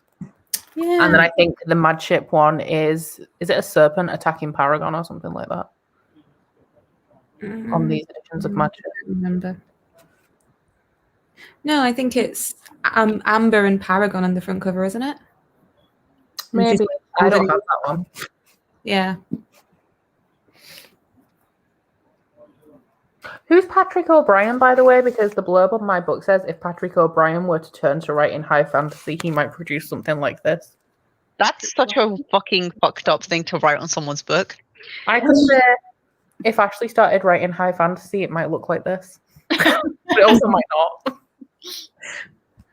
I don't know. He wrote. Oh no. So this motherfucker wrote some. No, sorry, I apologize. This author wrote some pirate books. It would seem a books on the sea, not necessarily pirate, but I see one called Desolation Island. So I would assume that this author wrote of pirates. Oh, I'm sad that they're not fantasy, actually. Because He wrote books about the Royal Navy during the Napoleonic Wars. Oh. Mm. So essentially, Naomi Novik's Temera series is like his books, but fantasy. Because hers is like an alternate Napoleonic War with dragons. See, that's sexy. I'm now actually more interested in that now that I've read these. So, but historical. Are we gonna? Well, they're only small books, and there's about 10 of them, I think. So That'd be easy. No, they're only about 350 pages. They're quite small. Got gorgeous covers as well with the original English editions. You're gonna have to tell me the name again after this. I'm trying to find where Amber originally says that she's going north. It's at the end, isn't it? Last chapter before the epilogue. That's what I'm trying to find, because on page 901 it's Paragon saying, "I've changed my mind. You're right to want to go north again. It feels good to set people on the right path. Go north." So I'm just like, what was this path she was following? What did she say? I'm trying to find it. I know she says a bit earlier, like, you know that I'm not saying. Yeah, that's the first I got about her leaving. But before that's all about Alfie and Walker. I think my favourite quote from this book. 891 to 892. She says, "I think I must go north again. I have friends there. I haven't seen them in a long time." And then Paragon says something, and she says, "I'll probably be better off with them, seeing as everything that's happened there." She lowered her voice. "A suspicion itches me. I think I should go and interfere with their lives a little bit more." Mm-hmm. I love like interfere. Love the full / Amber. My favourite quote from this book was from Malta, or from Malta's perspective, and it's, "Dangerous men were neither romantic nor exotic. They were men who could hurt you." And I'm like, you've grown so much. So much. That's fucking tea, though. Yeah. Mm-hmm. I love that it's specifically, I should go interfere in their lives some more. Just imagine her being like, "Fitz, what are you doing now? For God's sake." What are you doing? You back off path again. Well, I imagine also like opening the door grandiosely. Yes. I'm back! Or it's like from American Horror Story where it's like, "You thought you seen the last of me." Yeah. Surprise, bitch. I think there was one question in the chat, but it's like way up now. But it was like, did we think that we would see red ships in this series? I completely forgot about them. I think when we did the first live show, we did say that we thought we would see red ships, but it's like a completely different part of the world. Mm-hmm. Maybe in to Rain Wild thingy. I think they're more likely to be in Tawny Man. Possibly, providing that Fitz doesn't move. Which he might do. Because what are we going to do if it's like Wintro that's stolen Fitz's kid? He is the king of the Pirate Isles. We're just like, Kidnapping is something he could do. why would he steal a child though? Do you know? How much more is he going to develop as a character? It would more likely be something that Kenneth would do, because if that child is taken, that would undermine the throne of the Six Duchies, because the kid's royalty. I don't see Wintro doing it, but I mean, he's a pirate, so. But then it's like, compared to how we started once again with the character development, give it another book and they'll all be completely different people, so who knows? Have we ever really like continued understanding the red ship thingy and forging? Because again, it's just a different kind of tempering, which is just significantly more negative. I wouldn't be surprised if that tempering is essentially like the White Walkers. That's the big thing that needs to be stopped before it consumes the entirety of the world. We did. Because didn't the dragons flying over essentially erase people's memories? They had something in the ships that was forging people, and I think it was blocks of that stone. Wasn't it? That's how they were taking the memories, by putting them into the stone. Am I making things up? No, I think that sounds right. Yeah. But how does that fit in with what we now know about dragons? I don't know. Okay. Maybe there is a dragon ship, live ship thing, which is powerful enough to temper people.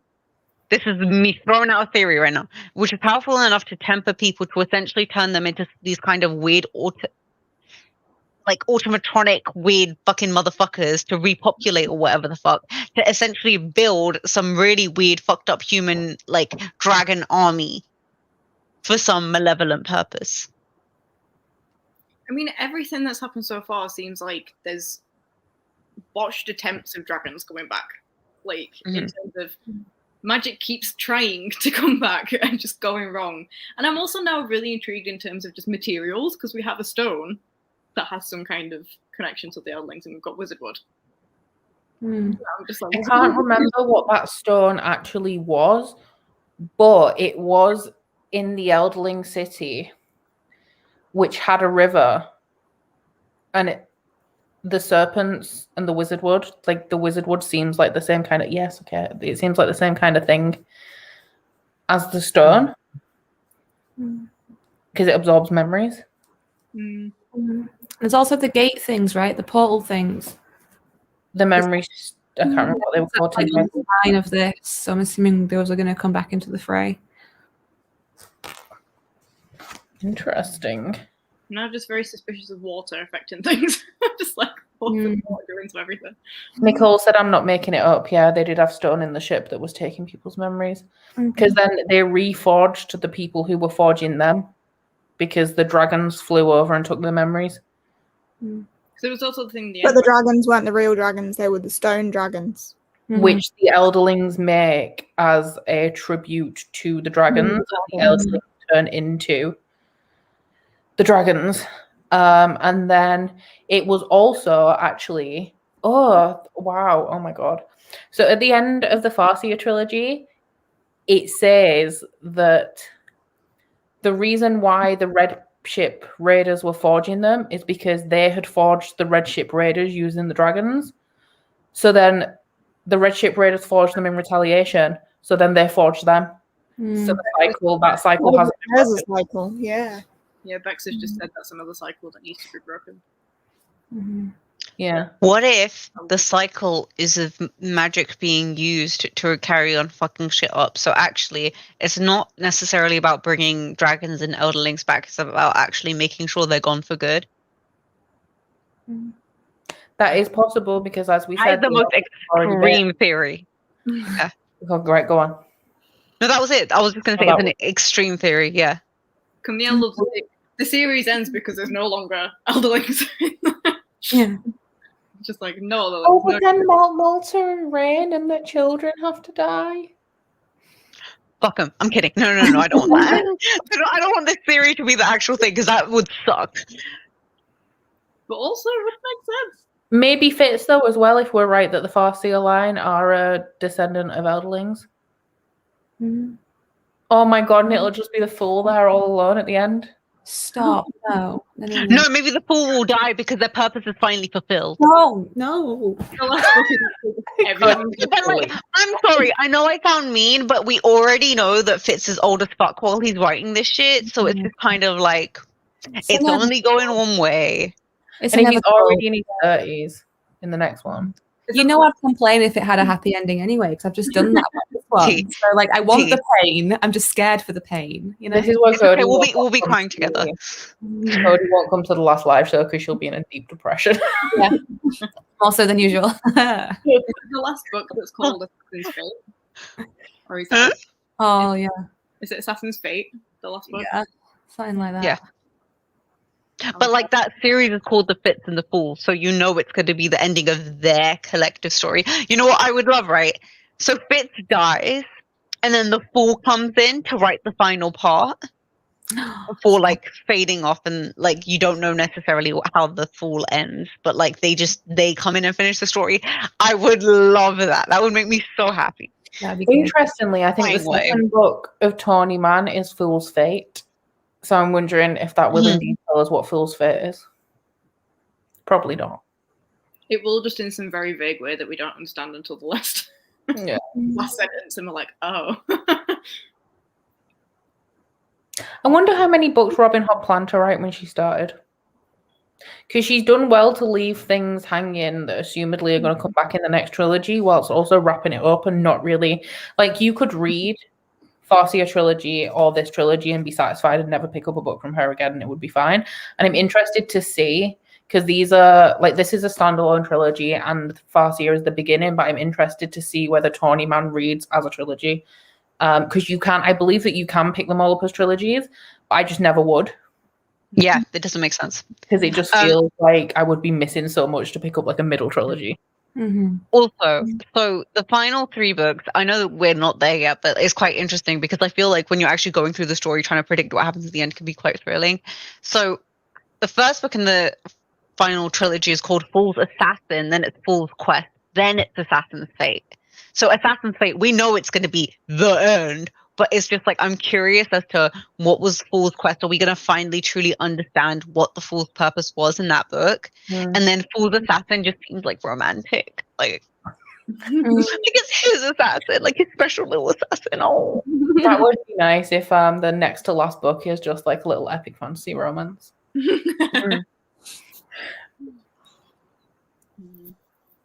I'm intrigued because I don't associate dragons with the last trilogy, even though we've got a whole series of dragons before. And we're just gonna, like I said, we're just gonna go up to Fitz in his hut, like, no, bad. Bex has just said actually something I completely forgot, which is I don't have my glasses on, so I'm squinting.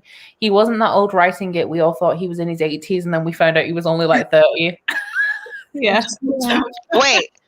Wait, pause. When? Writing what? The end of the Farseer trilogy where he's writing at the beginning, he's just like so like decrepit from everything he's done that he's like an old man and he's only 30, which I'm intrigued to see how he's gonna like revive himself a bit. Oh, don't bite me. He's gonna revive himself a bit to actually like continue the storyline. I think he's going to turn into a Brashen style character and he'll just become Brashen, but like get grumpy as he gets old. I'm very reluctant to do everything, but he's like, fine. Yeah, I'm down for that. Mm-hmm. Oh, Irene said there's a gap between Tawny Man and the publication of Rainwild, and I think for a while people thought that was it. Because I thought originally that the last book was published in like maybe around 2010. It was only when we started this read along that I realized it was 2017. So that must be where the gap is. And I'm pretty sure, because with it only being 2017, I looked it up, and I think she said she's done for now, but she's not said that she's like done. Okay. She doesn't plan to write anything else, but I think she said like, while I don't plan to, I might. I do think it takes a massive amount of skill to be able to write something on this scale where it's like you can clearly tell that there's some other plot line regarding magic in this world as a whole, while also keeping it very relevant to the characters within each book. Mm-hmm. Because it's all about like Fitz, and I'm just like, okay, well, it is about Fitz. There's more going on, and then in this one, it's about the Vestrit family, but there's more going on, and it just keeps being like, good person, more going on. Yeah. Fifi said, I'm here for Fitz becoming more brashny, and I'm like, same. And Jessica said, Robin Hobb released a blog post recently. She said she's thinking about writing more, but she's not sure. Which implies that possibly Fitz and the Fool aren't dead. But she Let them be dead. Write something in the Mountain Kingdom. I just think, like, dude, just let them be dead. Like, here's the thing, right? The best kind of stories are the ones that actually do end. Yeah, I agree. And like, it doesn't necessarily have to be like a death ending, but like, if you have to give people like an actual sense of closure for the story to feel like it's truly ended. And I feel like I understand what you were saying, Becca, earlier about like how you could read like the first trilogy and this trilogy and just be like, yeah, okay, I'm satisfied. But like, there's still something that's missing. I don't feel like I've actually hit my final achievement of understanding why. You know, because we might understand these character arcs, but all we've understood is character arcs. We haven't understood the world arc, and we still haven't understood Fitz's arc properly at all. And the Fool is way too ambiguous to have this kind of satisfaction now. So I need to know what's up. Fifi called Zaf a Grim Reaper, which I appreciate. And Elizabeth and Jessica just pointed out that they've all got kids, so it might not follow that at all. That was the thing. Well, I was like, I wouldn't. If she was going to write more, I don't think it would be Fitz. It would be a completely different place. Yeah. Well, as of this moment, we have not been to Jamalia. Yeah, Jamalia. Really, we haven't been to Chalced. We haven't been to. Are they called the Southern Isles, where the spices come from? We haven't been to the place where the Redship Raiders are from. We've been to the Mountain Kingdom a little bit, but not following characters who are actually there all of the time. Yeah. We'll follow the royal. What about the Out Islanders as well? If we have to go to the. Also, like from the series that are out, so there's 5 that are out, but 1, 3, and 5 are all essentially following Fitz, but I'm pretty sure 2 and 4 aren't necessarily.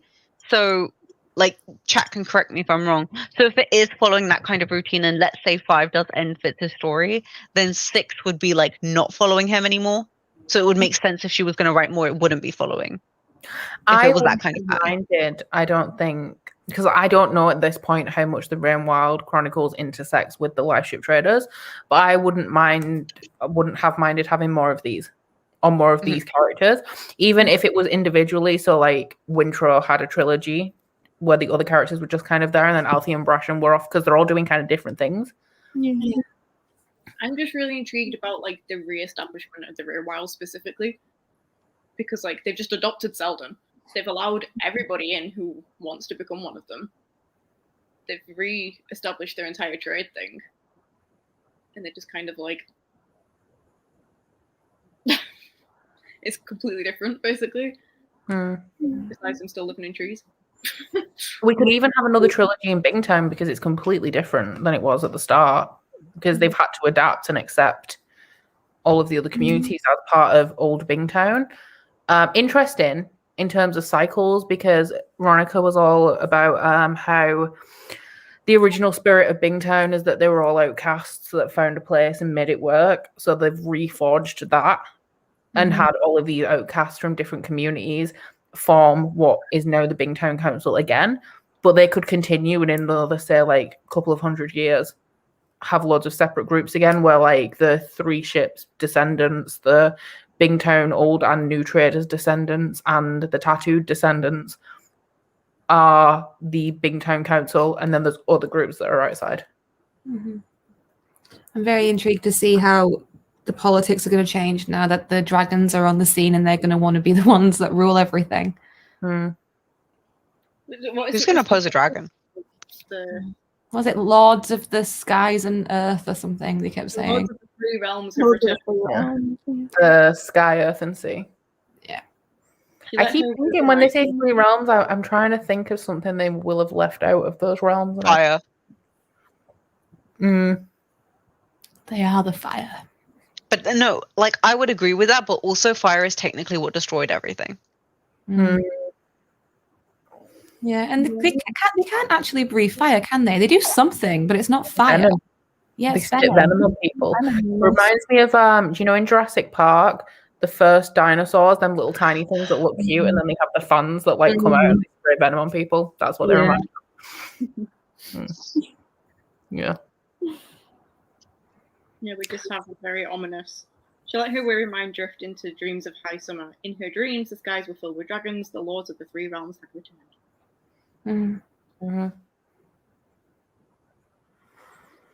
Cool. Is that everything we can cover? I think so. For now. This just makes me want to read Priory, like, and just finish Priory because I've been putting it off for like over a year. But now I'm just like, man, I really want to go back to that book. I really like that book. Actually, don't look at me, please. Don't be mad. Okay, so that was the live show for Ship of Destiny. We will be back. It will be 1 month longer than usual. We'll be back at the beginning of May. Technically, February is a break in between the sections and the reading months for what's the first book called? Fool's Errand.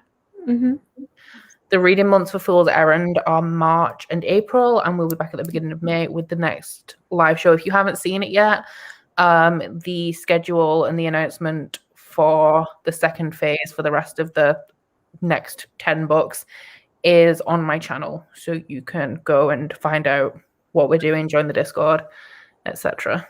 and all of that. I noticed because I had this cushion behind me just to point me and Jade are inverted. Oh yeah. Aren't we all inverted technically? This is my right hand. No, like the colours. Color wide. Oh, I am your cushion. oh my god, you guys are yin and yang. Yeah. I like how you all look so warm, and then here I am, just like blah. You look very sophisticated, Zeph. Thanks, I tried really hard. I love the comment from Meg being like, "See you in May." We're just like, we're in for the long haul, guys. We're going to be here until 20 whatever. We're gonna be at it September. for 2 years. You know that, right? And the top row did Game of Thrones as well, so this is already our 3rd year, and we've only read 11 books. Oh my god. I'm proud of us though. 3 years. That. But it's like you've read 11 books and we've got like 10 scheduled in just for this next round. By the time we get to the end of this series, this book club will have been running for 4 years and we'll have covered 2 series. And one of them, Game of Thrones, isn't even finished. Yeah. If the Elderlings realm is multiple series, then that seems more successful. Sure. It is a little bit more So that's what I'm doing. I'm just like, I finished a series, yay! Like technically, we've already finished like 3 series. well, we haven't finished Game of Thrones, still haven't done that. Bitch, So far. you're probably never gonna write another book. Let's be honest. Did we figure out where the like companion novels, what stories are going to go? Yes. In Inheritance, there are 3 stories. Let me just find my phone because I put it on. I thought you meant the inheritance cycle, and I was like, are we gonna read the inheritance? But like, No. Okay, so in the Inheritance, Homecoming, there's 3 that are Elderlings related. The one that's called The Inheritance comes before Ship of Magic. Homecoming is a Liveship Traders prequel that takes place in the Rain Wilds, but you don't have to read it. Cat's Meat takes place in book before the start of Farseer. And that's it for that. But then there's also, is it the Piebald Princess and the Willful Prince? Is that what it's called? Or is it the Piebald Prince and the Willful Princess? Whatever that is, you should read it before Tawny Man. But it's only like 30 pages, I think. Cool, got it. Shall do. February reading. So for February, everybody read the novellas. And then we will meet back in May after Fool's Errand. How big is your edition of Fool's Errands? Just to because these are printed real small, so I'm like, how big is this though? Because this is Mine's same as yours. this I've got is how big mine is. quite small actually. Oh god. I shall grab Oh, well, books. now I'm curious, but I'm not getting up. Yeah. I have Actually, go to the next room. You can I'm make like, how much time do I need to devote to this? Like, how much do I need to plan for this? In terms of the length, we actually only have one book over 900 pages left, and that's 914 pages, and it is Fool's Fate, which is the final book in Tawny Man. We have 5 books that are 600, 700 pages, and then 4 books that are 500 or less. So the only big one is the last one in the Tawny Man. Okay, no worries. I love how 600, 700 pages isn't considered big anymore to me. I'm just like, Yeah, same. Well, we have multiple. So this is the novella, which comes. Is this the one that you said to read before? read that before Tawny Man. So read this one in February if you can. It's not too long. But this was referenced in the first series. This is the anthology of short stories. So, But you only have to read 3. it's like read the All whole the thing. And then this is the one we will be coming back for. Not too large. It is 580 pages. So mine and Coda's is actually bigger, I think. Oh, nice. Okay, cool. Is ours like 600 or something? Yeah, 660, I think. Oh, we get large print for once. I'm so happy for us. It's not I'm too just bad. not looking at that because the synopses have a really good habit of spoiling everything. So I'm gonna Yeah. not look at that. Okay, so I think that is everything now, even though I said that and then we went on to a whole different thing. But we'll see you guys in May for Tawny Man and also probably touch on the Princess and Prince one, which I need to get a copy of just to add to my collection. And yeah, Zaf, it's your job to press end broadcast, so I'll wait for you to do that. Okay, so thank you so much for tuning in. We had a lovely discussion. Thank you so much for the wonderful comments and chat and everything. Everyone's channel links are down below. Hope you had a good time, and I'll see you all in May. Bye.